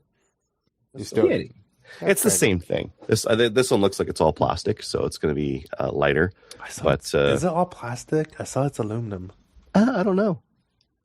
I honestly don't know what it is. I'll have to ask for one so I can review it, tell you guys. Give it a proper evaluation. Yes, I would like to do that. Savage teased this like no. Stop. Huh? I'm gonna give Tristan the benefit of the doubt. 6061 T6 aerospace grade aluminum. So it is aluminum. Weight is 296 grams, under a pound. Not folding though. That will give you. You don't want folding for the folding. The tiny little guns that we're making. Yeah. You don't want a folding stock. You gotta have overall 26 inches. Mm-hmm. Unless it's not folding. If it's not folding, then you don't need to have the overall 26 inches. Well, it would be included in the overall 26 inches if it's not folding. Then you can have a super short barrel, right? I think the folding one is longer anyway. That's what I mean. Yeah. Neat. Okay, now the Savage. They took their 110 and they made it a rimfire. Which is full-size rifle. Interesting. Yeah. I know there's always kind of the two approach to rimfire. There's more like the CZ 457 kind of approach to rimfire gun built as a rimfire, where there's more of the Rimax, like Savage Voodoo 7, is also this full-size style. Sorry, not Savage. A Remington 700 kind of pattern gun, AICS magazine that's 22. There's benefit and drawbacks to both. If you only shoot rimfire, there's not really a great point for having a long stroke. But if you want this is more of a training gun. Yeah, for sure. They say that, but they say like, oh, it's for training for your center fire. But I think the guys who get this far into the rimfire like end up shooting the rimfire as their main jam. But maybe there's some crossover. Yeah, that's the whole idea. I'm just going to rip out some features here. I've seen people with two Bagaras, a big and a small Bagaras at BTSA. So yeah. I think you need the local shooting scene to support both of them. If your local shooting scene is rimfire only, then you'll just do the rimfire. If your local shooting scene is both, then maybe you do both. It's got a changeable bolt throw, so you can either do the 22 or a 308 length of throw. So that's swappable. It has a front locking bolt. The bolt locks at the front. On a 22, that's very odd. Most of them use the handle that turns around. Yeah. Huh. Threaded bolt handle to swap bolt knobs. Threaded muzzle for suppressors. Fluted barrel. 10-round full-size magazine, so it's got like a big bulked-out magazine, so you can use your standard mag pouches. Most of the parts are swappable, the 110. So the trigger, you can use any Savage short-action stock with this one. It's got a 20 MOA rail, a Bent's match chamber, and 1,000 US or so. There's 3 different versions. There's going to be a Magpul one. I use a Magpul Hunter stock.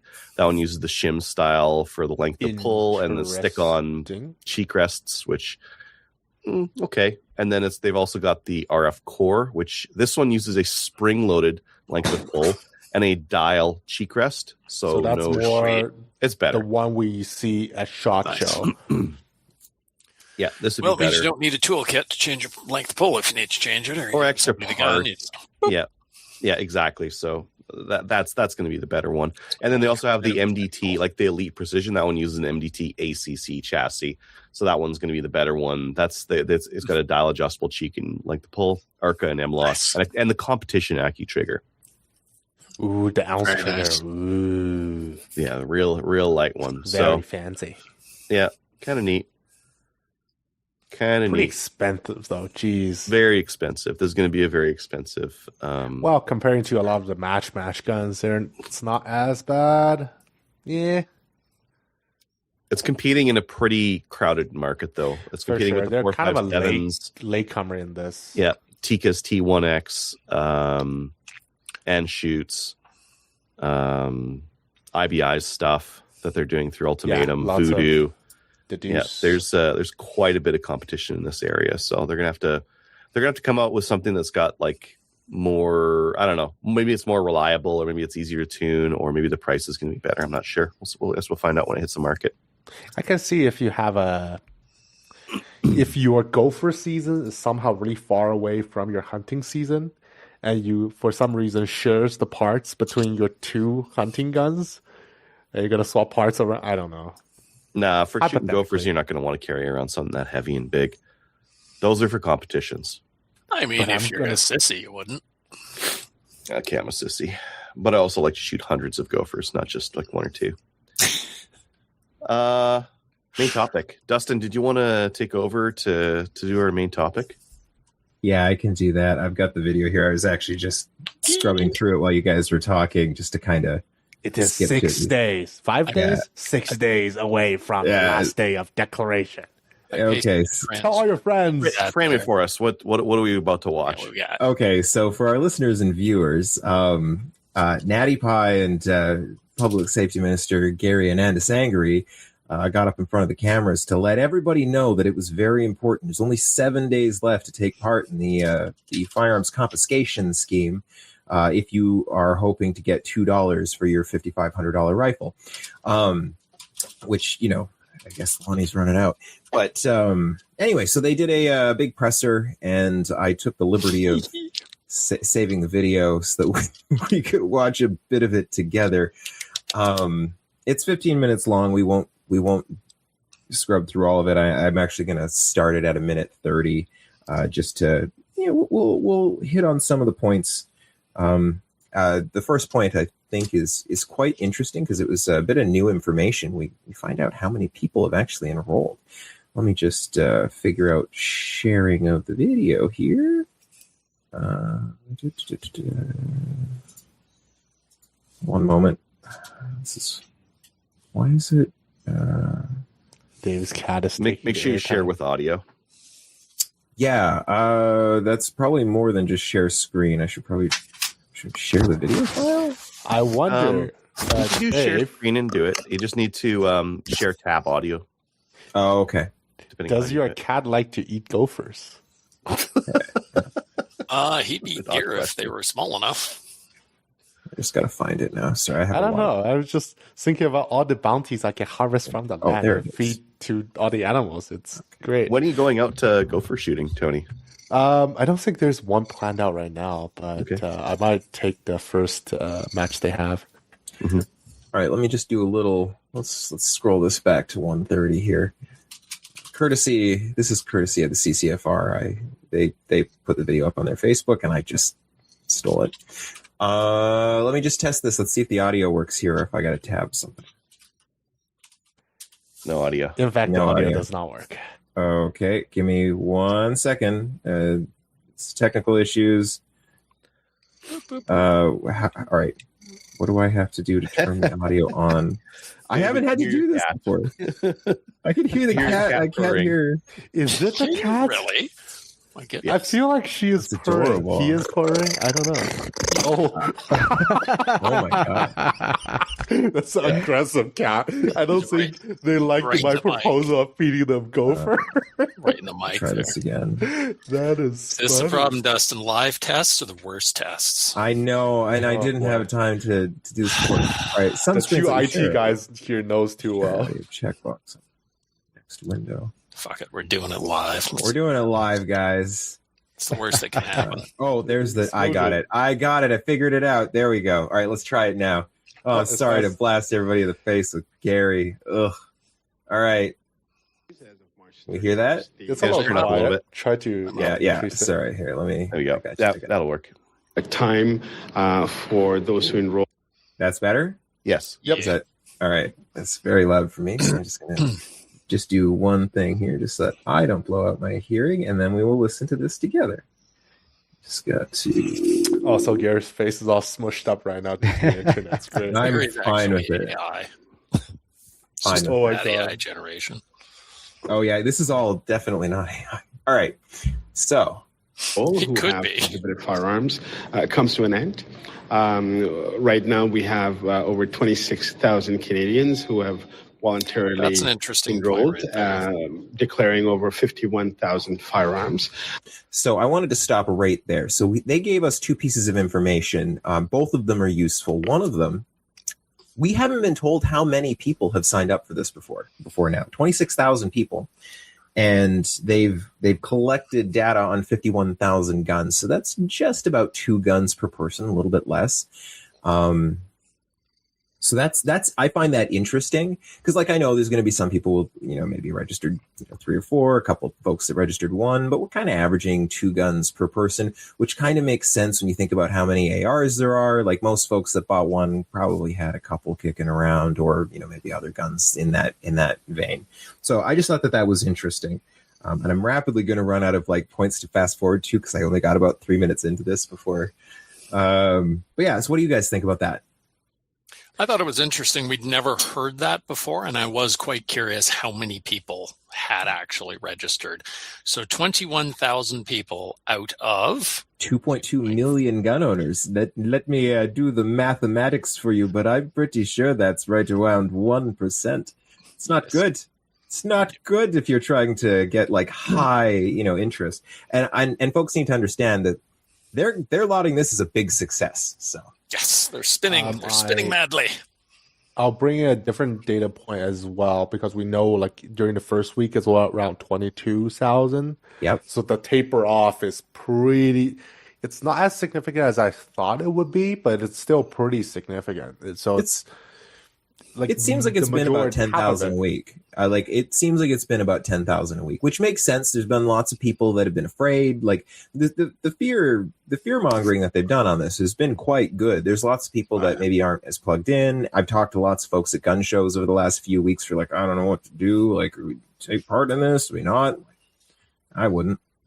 Anyway, I'm gonna skip to 2 because Gary, God bless him. I love this. I love this part so much. This is like this is a physics term for interesting thought here.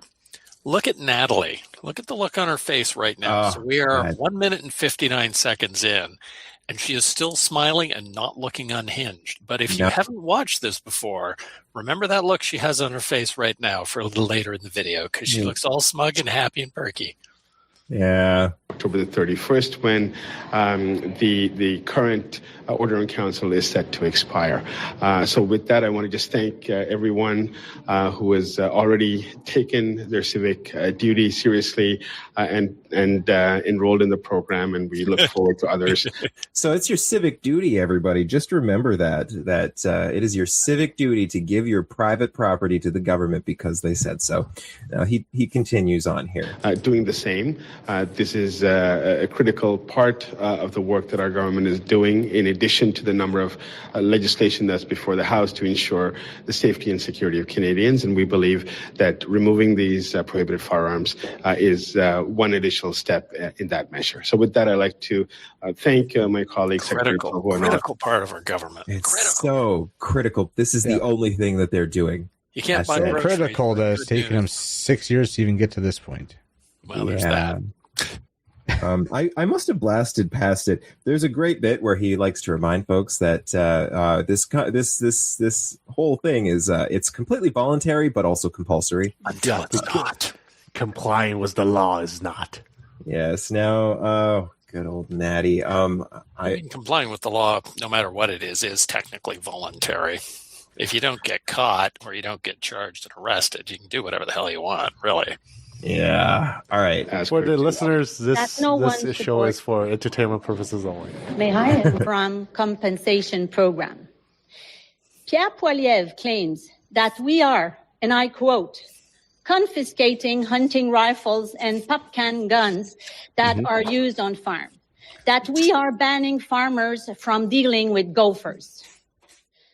In that compensation program, there is the Ruger Mini 14, which was used against me. Did you just mention a word that I don't understand in English? Ruger 14. Ruger 14. Yeah. Ruger 14. Is that the word for 14? In French, yeah. Okay. So this is I love this part, and it's a great little spot to pose it, because this is where she starts to already fall off the cliff. I understand that she is not well. I don't blame her for being not well. I might not be well if somebody had showed up at my school and did something like this to me. I get it.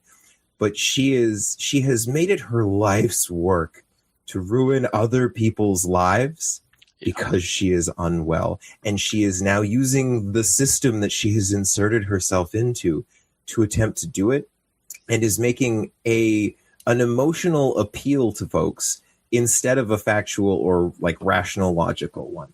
So I am not a gopher. I am not a pop can. This gun was used against me, so it's impossible that these guns could be of any value to anyone else. And I think that is both morally and logically wrong. Firearm that was used at the mosque. There were some firearms that were used at Port Epic. I don't feel I am a duck or a gopher or a pop can. No, you're a crazy person and you need some help. She does, and there's a thing in psychology where you learn about relationships, and they say that other people's triggers and other people's trauma is not your problem, and she has made both of those things everyone in Canada's problem and cost everyone in Canada a huge amount of money. Every man, woman, and child in Canada has paid her for the last 30 years tens of billions of dollars. Yep. Her feelings are responsible. Oh, Dave, where are you getting this paying her tens of billions of dollars thing you just said there? Well, they've paid in the Well, $2 billion in the long gun registry. Sure, okay, Billion. yeah, $2 billion and for the then- long gun. Not to her specifically, but on the Not to whole her gun personally, on but- gun control. Because of her. Sure, yeah, Right? okay, yeah, I agree. Not with her that. personally. I'm sure she's made a good living off it. But Well, she has Yeah. made a good taxpayer living, but no, we've paid billions of dollars for multiple successive. billions. Anyway, So please help us stop that disinformation. I love it. I just help us stop that disinformation. Like, that's not disinformation. What she is actively conducting here is disinformation. Oh my God. There's my pop can gun. I have there it is. literally shot pop cans. I haven't shot gophers because it's restricted. Right. But I know friends that have shot gophers with now prohibited long guns. Literally know this to be a thing. So would you call what she's just said disinformation then, perhaps? Call it an outright lie, because why use a big word when a little word sums it up quite nicely and everyone understands what it means? She is lying through her teeth. I would agree, and I think we're going to see some more of that. Let's find out. Canadians deserve to register and to get their money back. They are. Yes, we honest. deserve the money back, Both but sides are you going to give the money bought back? Their firearms honestly. With Yes, we goodwill. did. Yes, we And did. we recognize Only true that, thing she said and so there. that's why there is that compensation. That's why there's that $2 compensation, because you bought your gun, goodwill, and Honestly, yes. And They took a joke and made it literal. Yeah. yeah. If they are not registered by March the 21st, they won't be able to recuperate that money. You won't be able to get your tuning back, you won't guys. be able to recuperate your money. That's the It thing. doesn't take long. It's just a few minutes. It's so and by simple to March turn in your 31, soul. they'll be able to recover their money. There's still 19,000 models that are accessible for hunting, for sports shootings, so they can Pause practice. right there. This Pause drives me bananas. There are 19,000 models completely available. I want to know a couple of things. How many of those models are still actively in production and for sale? What are the actions and types that those models comprise of? How many of those models are actively in use in any of the competition shooting sports recognized worldwide, not even just in Canada? I want to know how many of those 1,900 models that are supposedly 19,000. more than adequate. 19,000, thank you. 19,000, I want to know, because this sounds like a lot of bullshit to me. Well, they don't want to learn about our sports or activities. For example, how many makes and models of firearm is still available for IPSC? Again, IPSC PCC World Shoot was a thing. So that's a globally recognized sport. And there was one model of PCC that's still available, if you can even say it's available. And that is definitely not the performance pick of champions. Just saying. So what they did was they You went through the single- FRT and said, show us non-prohibited firearms. It's 19,000. That's There you go. suitable for All your IPSC muzzle PCC, loaders. right? Well, that's, yes, every gun that has ever had an FRT. That's like banning every modern car and saying it's totally fine. There's thousands of models that are available. People have been making Model T, cars for come on. like hundreds of. Before that, there used to be tons of little boutique, makers that make a few hundred cars, and that was it. There's thousands of models of cars for you. Like, yeah, you just can't have anything but modern because someone got hurt. Yeah. Their activities. So please help us tell to Canadians that we're not grabbing guns that are made for duck guns or gopher guns. Liar. But that's what they are. That's And what they are. just to add on to what you guys are saying, like if you look into Armalytics right now and you just say, show me all the non-restricted shotguns and rifles, and you kind of go from the top. The very first one is M40A1 by 66 Company. So it's like a little boutique-y, like 308 Rem 700. It's not a make and model. It's like a take and model off of something that exists out there. And the very next one here is a Coach Star by A-Star in Spain. And I've never heard of those, never seen one of those. And in fact, like if you just start scrolling, you might actually need to go a couple of pages before you've actually seen one that we've heard as shooters who are on the range most weekends, right? There's lots of stuff in here that there's pellet guns, AKAH side by side, never heard of it. Made in Germany. Okay, great. there's a whole bunch. Like I would probably argue that more than 3/4 of these guns are no longer in production. Easily, easily, at least. Yeah, and maybe at least, but maybe it's closer to 80%, because I'm just going through right now, and like AMT Hunter, like that's not, none of this stuff is in production There'll be anymore. guns on there that are 120 years old. Yeah, I would. Yeah, that might be a fun follow-up. I might have to aim an AI bot at trying to find out how many of those guns are actually actively in circulation for sale still. Well, that'd be a hard one to do. Yeah. Silly thing about this entire thing, just so people are, anybody who happens to be familiar with the Mini 14, it is literally built from the ground up and designed to be a hunting rifle. There's a reason it's a Mini 14 ranch rifle, because it's designed to throw in your pickup truck when you're driving around the ranch. Yes. All right, I'm so sorry. I'm going to hit play again. We are fighting against assault-style weapon.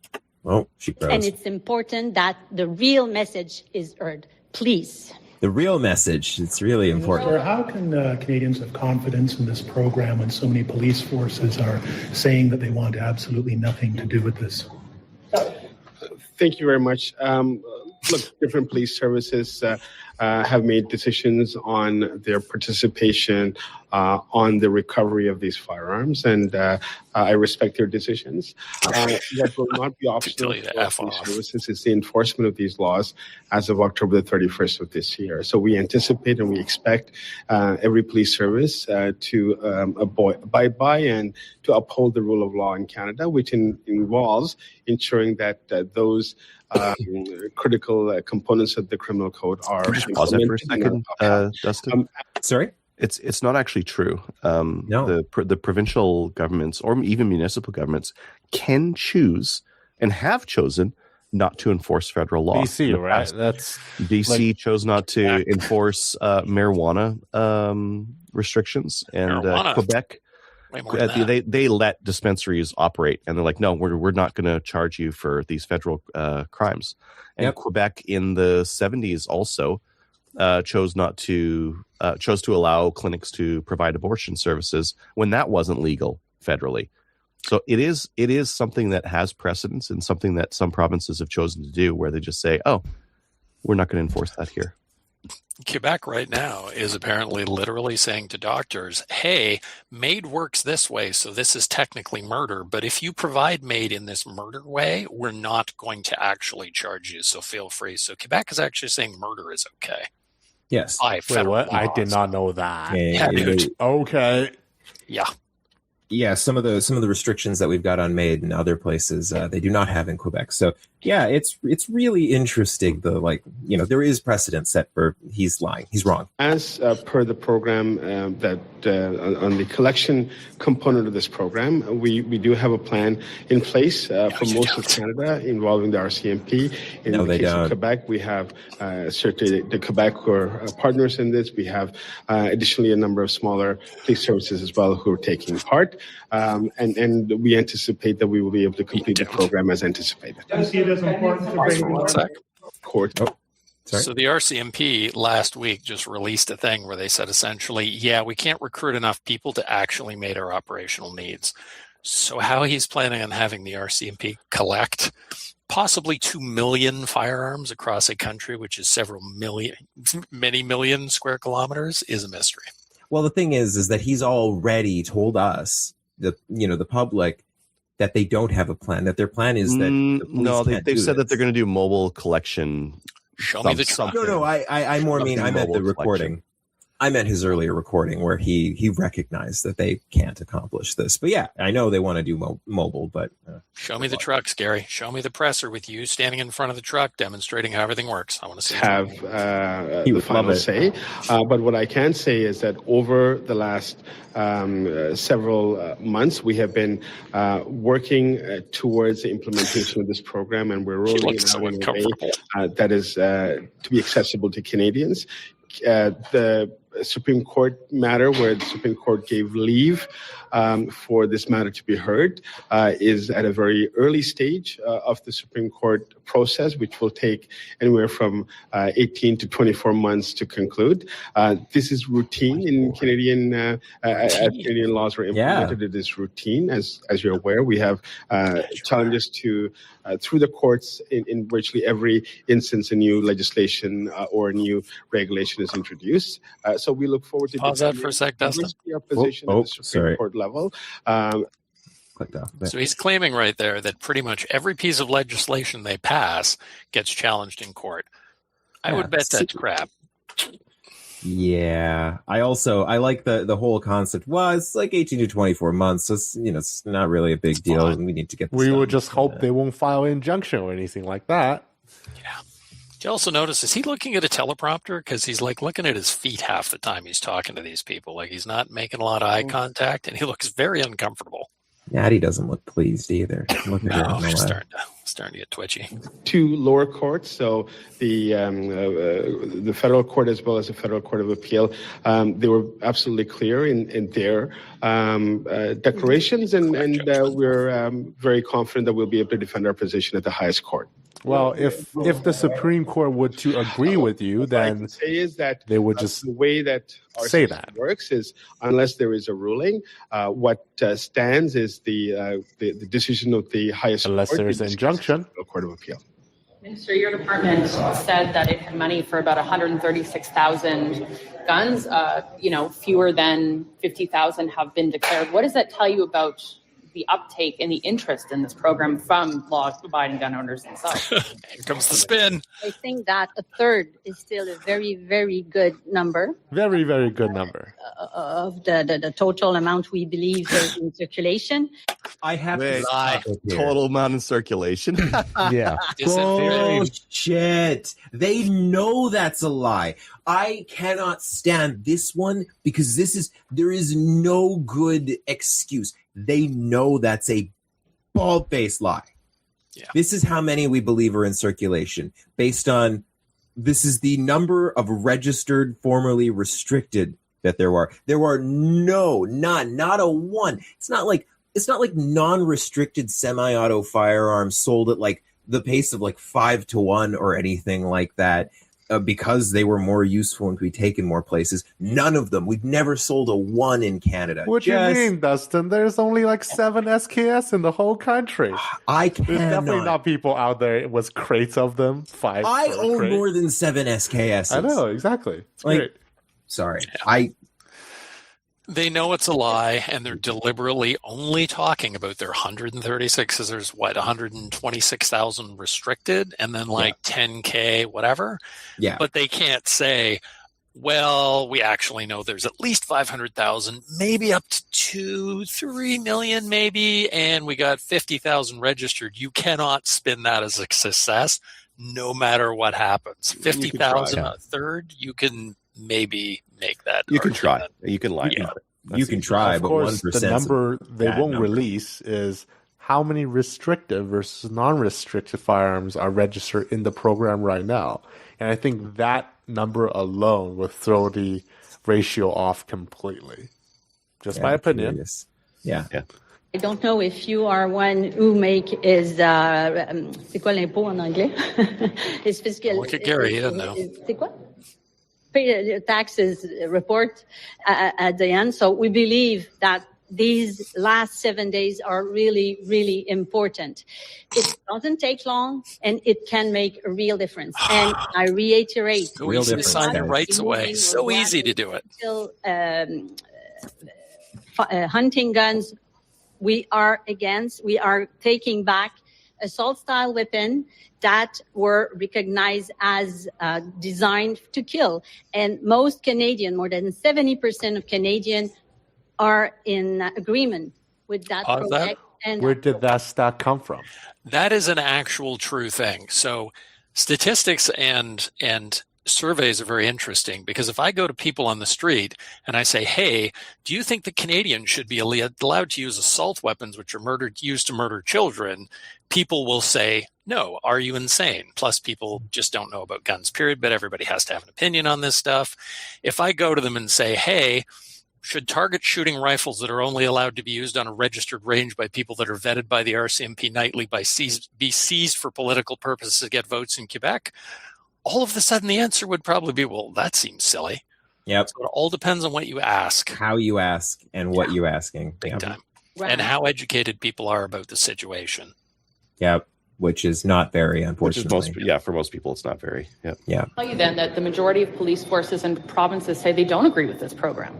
So let me look. The majority of police services initially, when the bill was introduced, were supportive of a program such as this. The Mass Casualty Commission report in Nova Scotia specifically asked for measures around ensuring that assault-style firearms are off our streets. Pause for a sec. No one supports the assault-style firearms. I did. I hit the wrong button. I'll fix it. So if I recall correctly, the Mass Casualty Committee, which was put in place by the Liberals to essentially just parrot their gun ban stuff they were talking about at the time, said that they wanted all semi-automatics banned. Correct. Yes, they did. All right. Sorry, we were in and around it. But the interesting thing is, dude took 13 hours to kill 22 people. You could literally do that with a 10-22 or possibly a muzzle loader. You could do it with a knife. The Saskatchewan mass knifing situation has explained that. Yeah. Or a vehicle. Yeah. At Vancouver, we learned very that. Fast. They didn't. Just say you know what? My MP didn't want to talk about that too much. It was really interesting. Yeah, really? They won't logic. They didn't want to ban white vans because they're assault-style vans. Didn't want to ban assault-style SUVs. Yeah, having 2-ton killing machines that are designed expressly for only killing as many people in the shortest amount of time as possible is in a conversation. Your horsepower rating has to be 100 or below because more than that is irresponsible. You don't need that much power. Yeah. Your car has to be lightweight. I don't know what else you put to make your tires has to be square because you can't go faster that way. I don't know. Let me find this spot again. Still, I don't know if you are at the end. I reiterate, we're not removing or grabbing until hunting guns.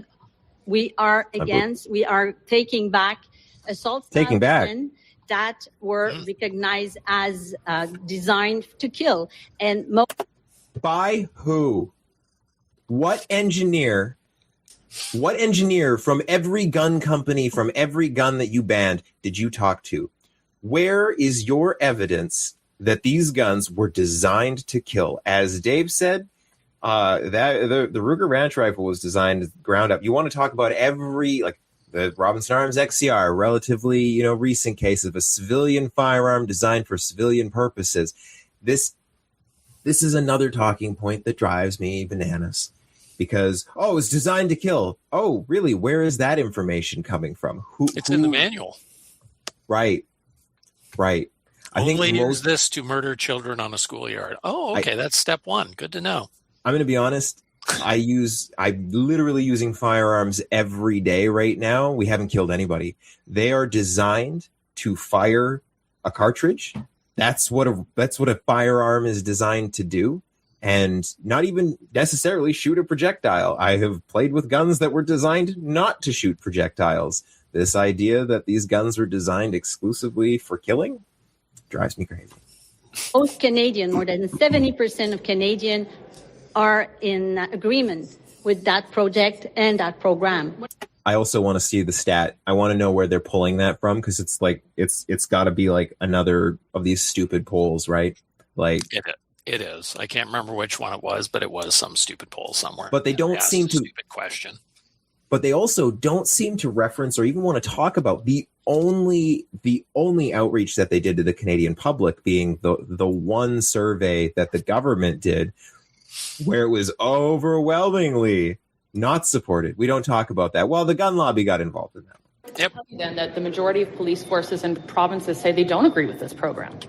Let me look. The majority of police services initially, when I think we saw this one. Yeah, we did. I'm sorry. Ensuring really has very little boundaries, and they have been aggressive. And sorry. what I can Here it tell is. you is that there is a very strong lobby, a lobby that really has very little boundaries, and they have been aggressive in their. We've been aggressive. On Their rights. They're so aggressive. They're carrying guns to legislatures. We've undermined police wanted services. to be part of the program. They have tried to undermine politicians that have wanted to be that are supportive of the program. But at the end of the Like day, I think Gary. Canadians have spoken. Over 20. He thinks Canadians have spoken. Which ones? The stupid thing about this whole thing, other than just this is dumb, because people aren't educated, and if you ask them, H2O kills a large number of people. You should sign a petition. People, Do you know every single human being that breathes on this world will die? Yeah. Oh my God. Anyway. No, that whole 6,000. Canadians have spoken. No, the Yeah, which overlords ones? have spoken. Because there was an election on it. There wasn't a referendum on, hey, should we do this? It's, no, you're doing this. There wasn't even an honest conversation about it. We literally didn't have a conversation in the House over this. They just decided for us. Canadians have registered, have enrolled in the program. That is There's a lot of guns in Canada. A lot of people have guns. 26,000 doesn't sound like a well, lot. if I may finish. If I may. Individuals who have put their names forward and who have registered, and there are over 51,000 firearms that they have declared. So I believe, and I'm cautiously optimistic that we have another week to go. One more week. During this week, I encourage and urge every single Canadian to ensure that they enroll in the program. What I will say is, as I said initially, being part of this voluntary program is strictly voluntary. But what is not voluntary is compliance under the Act, which as of October the 31st. What topic are we answering again?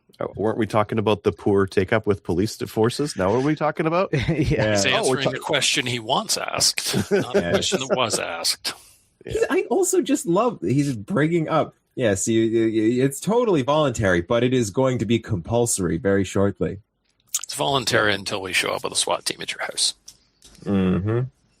Illegal for individuals to hold on to these prohibited firearms. What do you make of the RCMP in BC have not yet released what weapon was used in the Tumbler Ridge shooting? My understanding is that they will be questions that people of Tumbler Ridge deserve answers to. This is one of them. As you're aware, there's a Gary, there's an ongoing investigation. Go away. Progress was just starting phase. And over time, I've committed to this. Premier Eby is committed to it. Minister Krieger is committed. We will be there with the community every step of the way. The questions that desperately need to be answered will be answered.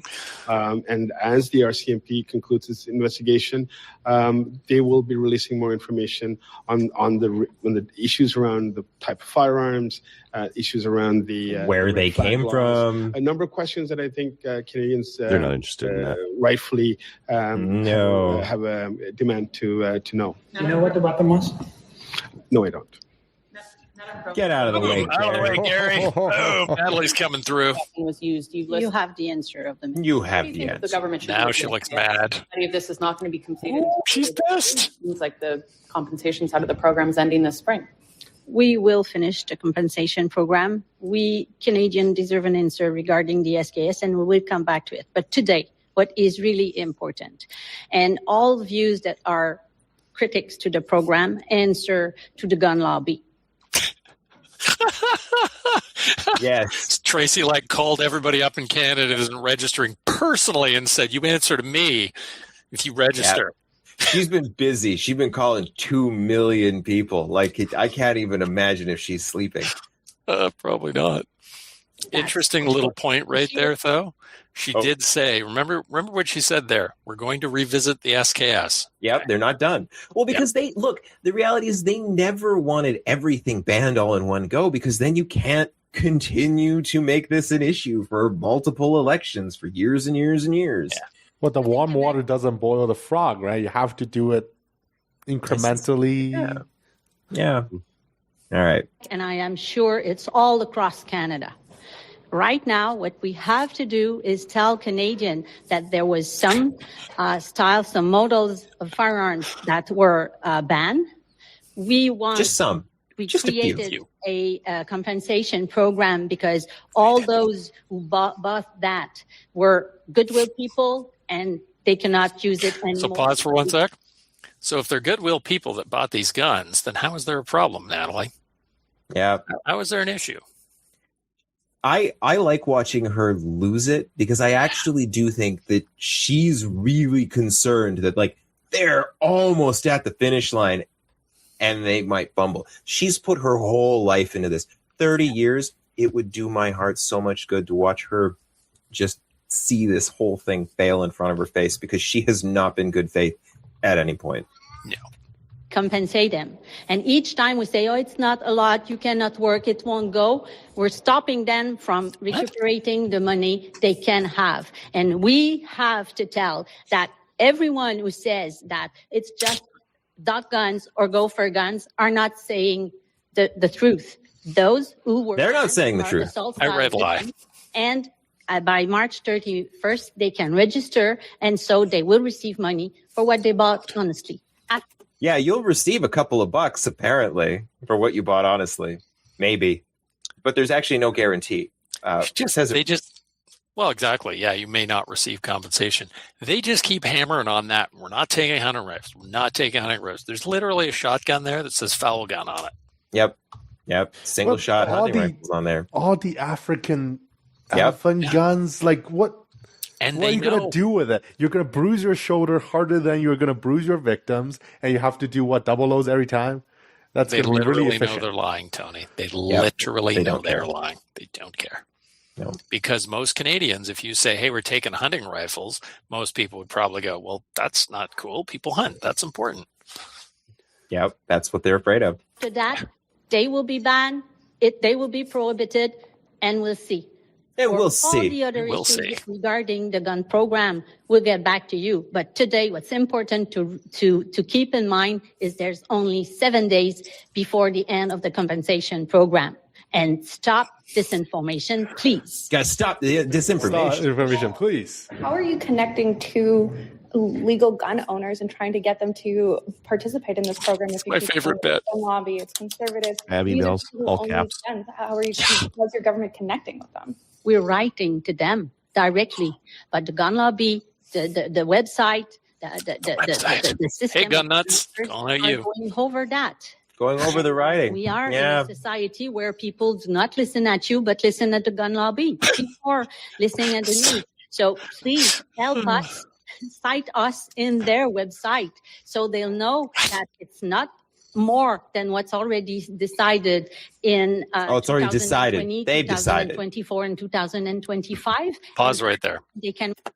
So it is not going to be any more guns than 2023, 2024, and 2025, but we're going to come back to the SKS. We're going to come back to the SKS. Yeah. So, but it's the same thing. It's voluntary, but it's compulsory. They're bullshitting out both sides of their mouth. Like, yeah, no, it was because like, hell, man, every time there was a ban, I bought a gun and it got banned because I got told we were done with the bans, and then surprise, we're not done with the bans. We're going to revisit. 19,000 more guns you could buy that we could ban. It's fine. It could be good. All right, we're almost there. Please help us and help us. Information. And I'm also saying to my colleagues, the conservative, stop saying it when someone who would like to be a prime minister is saying something, and I quote, confiscating hunting rifles and pop can guns. That's not what we're talking about when we're talking about an AR-15. It literally is. Thank you. Boom, mic drop from Natalie. I want to real quickly thank the CCFR for clipping this video and sitting through that so that I didn't have to. If you're watching this video, please go to the CCFR, CanadianFirearmsRights.ca, and donate. Don't forget, It's Raining Guns contest is still ongoing until the end of May. Yes, you may be able to win one of the 100 guns they're giving away. You can win any that I don't win. It's fine. Firearmsrights.ca. There you go. Wait, is it? I keep forgetting if it's the right way, wrong on that. You know, you got it right. You got it. Yeah. All right, let's get into emails. Are these updated? Yes, they are. Oh, okay, perfect. Awesome. Tony, I think you got to take the first one. It's from Eddie. Hi, Tony. Yes, Lapua is fancy stuff. It's consistent, works well. I even use Lapua brass. Well, because I'm a real aficionado. And he attached some photos on top of that. I know Lapua is good stuff. It's either Lapua Alpha for a lot of these precision shooting things. I'm not one part of the member, as you can see. But I just didn't know Lapua had flat, like, lead bullets. That's just beyond my thinking. Maybe they're like Olympic approved and they have to be lead or something like that, and they make it.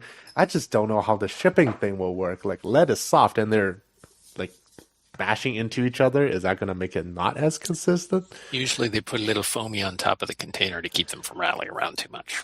My Lapua ones always have a foamy on them. Well, can you really stop them from on the bottom side from doing that? It'll be Eddie, if I have your permission, I'll probably post your photo onto Discord so you can see Lapua branded flat nose wad cutters. It is very fancy. Cool. I'll take this next one. Hey guys, I got a poll from Ecos in my inbox. Today they set one on behalf of the federal government regarding the ASFCP. So of course I had to take it. I've attached some screenshots of the poll so you can see the questions that were asked. My favorite part was the end where it says, this study dealt with topics that you might find distressing. If needed, it's not how trigger warnings work. You consider at the top. Just one second, let me finish it. If needed, we want to encourage you to consider using free mental health services. That was a quote. Like, what are they going to do? Offer me MAID? You're not a Canadian Forces member, Adriel. Too soon. I think the takeaway from this is that the government is desperate because they know this program is a failure. Why else would you be trying to gauge participation when the compensation program ends in a week? It's a complete disaster, and they know it. Anyways, I thought you might find this interesting. Feel free to share, anonymous gun owner in Canada. I can see why they might. So they might be trying to survey. Imagine you're some government cog, and you're trying to. Someone's saying, like, I don't think we're getting very good participation. And then some people are saying, actually, it's amazing. We're at 50,000. We only wanted 130. We're almost there. We almost got them all. And then, so you have to, where do you get information on the lack of participation? Governments do polls. They just throw money at the problem. They're not going to estimate. They're not going to talk to industry to try to find out how many of them are. They're going to do a poll based on it to try to quantify that lack of participation. So I understand why they're trying to do it. I don't think they're going to get the right answer if they do it. Yeah. But No. What kind of questions were they asking? Out of curiosity. Oh, he didn't put it in them. I think I saw the screenshots. Yeah. Screenshots, yeah. Inquiring minds want to know. Okay, so one of them is, if you had to choose, which of the following methods would you dispose of your firearms? Participate in the AFC as soon as I can and receive compensation for my firearms, or participate later and risk not receiving compensation for my firearms. Are those the only options? Those are the only two questions. Oh, so there's no pound sand. You have to choose. Yeah. That's amazing. And risk, but they're not saying you won't get compensated. Interesting. Well, that's like saying it's guaranteed. Even if you do it as soon as possible, you're still not guaranteed it. So I'm gonna change my answer. This is not to get information. This is to tell people about this because, like the other question that Kyle you're probably on right now is there are limited funds and the program operates on first come first serve. How likely are you to participate in the program earlier to make sure you receive compensation for your firearms? That's a leading question. It's meant to give information, not to get information from someone. Or, to what extent does the idea of participating in the ASFCP make you feel? Are all the answers like go F yourself or it's like overthrow the government? Yeah. Relieved, worried, angry, sad, confused, frustrated. All of the above. Yeah, you're right, Adriel. This is just an advertising thing. Yeah. How confident are you that you will be fairly compensated for disposing your affected firearms through ASFCP? Very 0%. Confident, extremely confident. I can't believe how much money I'm getting. Oh. How confident are you that there will be legal consequences for not disposing of your affected firearms, such as losing your PAL and the ability to legally own firearms and or criminal liability for illegally possessing a prohibited firearm? Option 3, we're going to ban all guns within 10 years if we get away with this anyway, so whatever. I think that next question is a good one, though. The biggest barriers. Oh, I didn't see that one. Oh, I mean, I'm going too quick. Go ahead.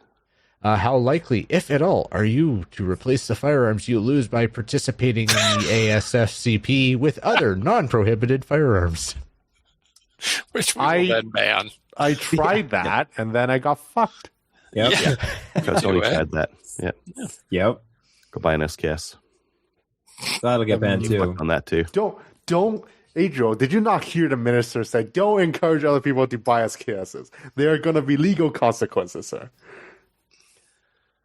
I'm going to revisit that I'm going later. to cherry pick one of these, Kyle. Of the reasons listed below, which one describes the biggest barriers you face in participating in the program? Select all that apply. I do not think the program will be effective. I think I would check that one. I'm unsure or confused about what I need to do. I don't think I'd check that one. My firearms are important to me, and I do not want to lose them. Yeah, for sure. Yep. I need more information on how the program will work. I think that's unsure or confused. Yeah. I do not think that I'll be compensated fairly, for sure. Fair. I think it will take too much time. I don't know about that. 50-50. It's hard to say. I'm unsure, confused about which of my firearms will be affected by the program, and then others on there. I assume all of them will be affected by the program at some point. Yeah. Fair. Yeah. Okay, so they actually had two decent questions. Now they also there's more in here that's interesting. They're trying to get you to do their work for them. Kind of. Yeah. That is it. And then what methods are we using to collect firearms for destruction? And it says securely packing and bringing the firearms to a participating local police station, securing and bringing firearms to the nearest participating RCMP detachment, or securing and bringing the firearms to a mobile drop-off station, or not sure. I think that's tipping their hand as to how they think this is going to happen. So they're asking people what they would prefer there? They're actually going to offer, well, at least in Alberta, I think they're going to try to offer the mobile drop-off station, and then that's it. Great. Your nearest participating RCMP detachment is 1,000 kilometers away. I think it would be Saskatchewan. But the mobile drop-off stations they could put anywhere. Just put a fucking dumpster up somewhere and say, drop your guns in there, right? How do they check that? Do they give you a receipt? An admin there with $15 an hour. Sorry, this is government. What am I thinking? $30 an hour. I don't think they could do that in Alberta, though, because they'd be arrested for trespassing, marched to the border, and thrown into a swamp in Manitoba. Probably. Yeah. What else they got? I don't see.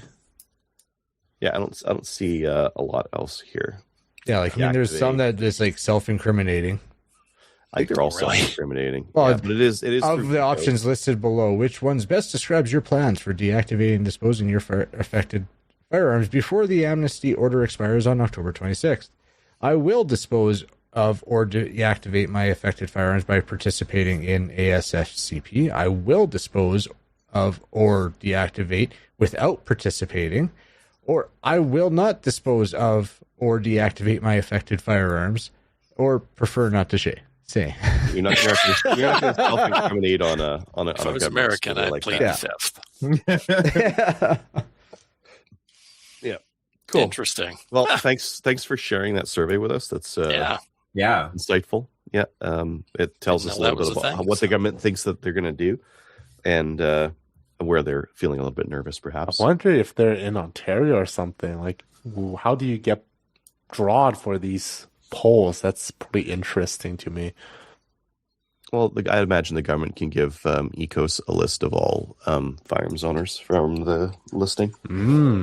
Yeah. Well, yeah, they have our email addresses now. They'll randomly pull a sample size of X amount. Exactly. I've tried to get on more of these surveys, though. I don't know. I think they know how I feel. Yeah. Tony, did you want to do the YouTube comments? I'll do the YouTube comments. First, from Illegal Canadian. Dr. Deals is legit, but honestly, their online service, despite not taking credit cards, is better than their in-person service. That's very odd. I actually don't know where their storefront is at. The best thing about them is they will often have weird little things that you can't find anywhere else, and usually for a good price. Yep, check.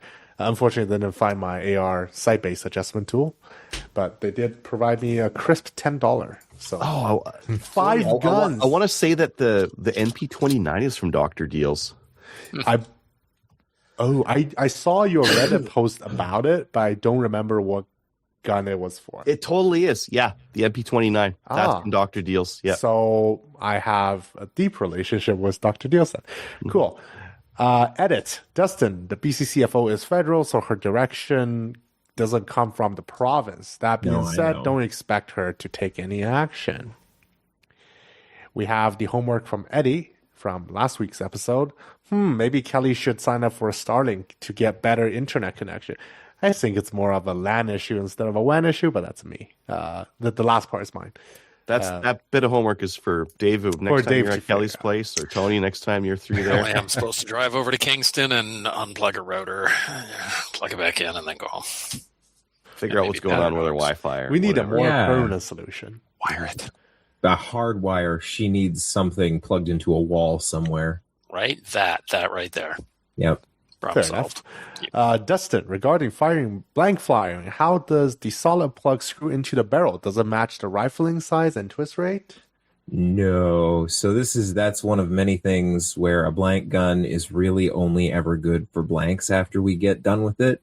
We either one of two things. We will either completely replace the barrel, and specifically so that we can thread deeper. So you'll take a barrel blank that's like of a smaller caliber, so that you can get deeper screw grooves in. Because when you put a solid plug in, you don't want just crappy Chinesium screws. You want nice, deep, thick teeth, and you're screwing that sucker nice and deep into the barrel of the gun. It's like a self-tapping situation? Not a self-tapping. You tap it. All the barrels are tapped, which is why no blank gun is going to be super good for shooting a projectile ever again, even if you took the plug out of it. I tap that. You don't want a half inch of Chinese steel flying down range when you're doing a movie shoot. No, that's why all handguns that you see in the movies, almost exclusively those barrels have been made from scratch so that they can be tapped deeper, so that the threading on the plugs, even for the blank adapters, even if it's got a hole, the threading, they're still going to want it to be as deep as possible, so that even if you did have the worst happen where somebody puts a live round in, you've got to, it goes boom instead of it shooting something out down the barrel. Cool. Okay. I kind of want Kyle to do this one because it involves Espanol. Si, Senor Tony La Livezeta. Calibri is Muy Buena? Oh, God. Muy Buena? Oh, no idea. Yes, Tony, Caliber magazine is very good. You spell caliber wrong, Eddie. Come on. But other way, I'm going to read the Calibri magazine. It's Mexican now. Excellent. The 32 Smith & Wesson Long Hollow Base Wad Cutter, HBWC, are fairly easy to reload like most other pistol rounds.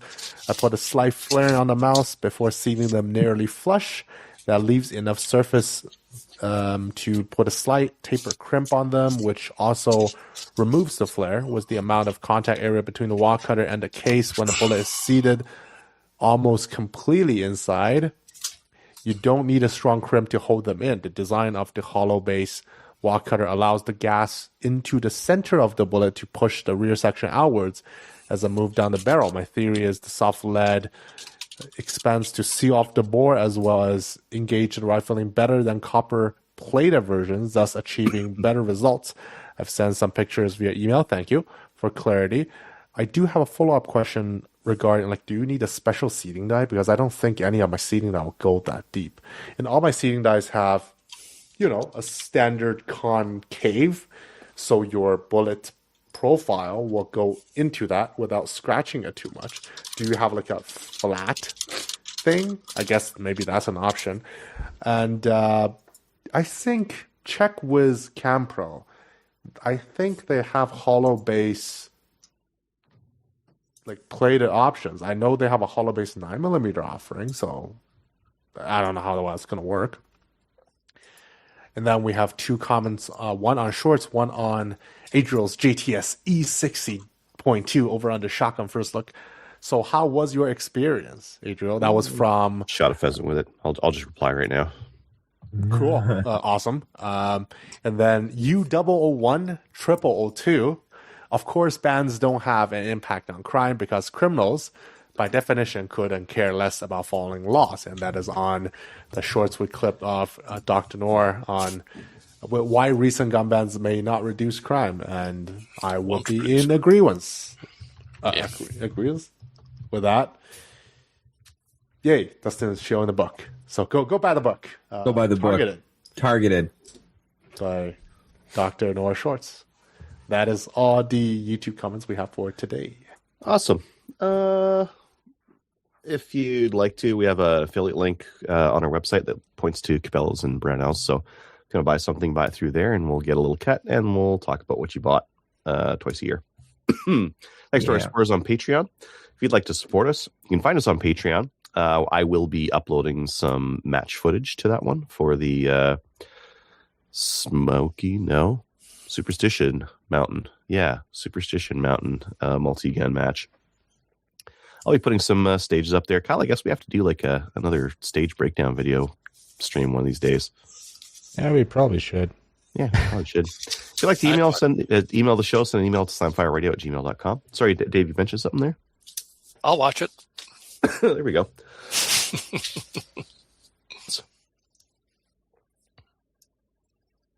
I'll shout out Kyle for hauling a whole bunch of guns from his place and being the storage location of choice for Canadians who need to shoot guns in Canada in the U.S. And to all the other guys who are either roommates or out there shooting and representing Canada. I think we did a great job. Nice. Congrats you on getting second, Adriel. That's sweet. I want to shout out Trevor F. Not the Trevor F. that you guys are thinking about, but different Trevor F. who was working with me today. It's been weird because the last name's really close to Furlot too. So every time I got a text, I'm like, is Trevor? No, not that Trevor. But he's now a listener and is probably listening to this episode. So if you are listening, Trevor, these are my awesome co-hosts. Thank you for listening. Give Adriel the breakdown tomorrow. We want to hear, or Dustin rather. We want to hear what you thought about the show. Yeah. I'll give a shout out to Kyle for holding on to my little optics mounting thing. Shout out to Dave Knox for bringing it back to me. And shout out to Adriel. Good job on the match. Yay, podium finish. Representing Alberta and Canada, I guess. Did you have a Canada flag on your shirt? I don't even know.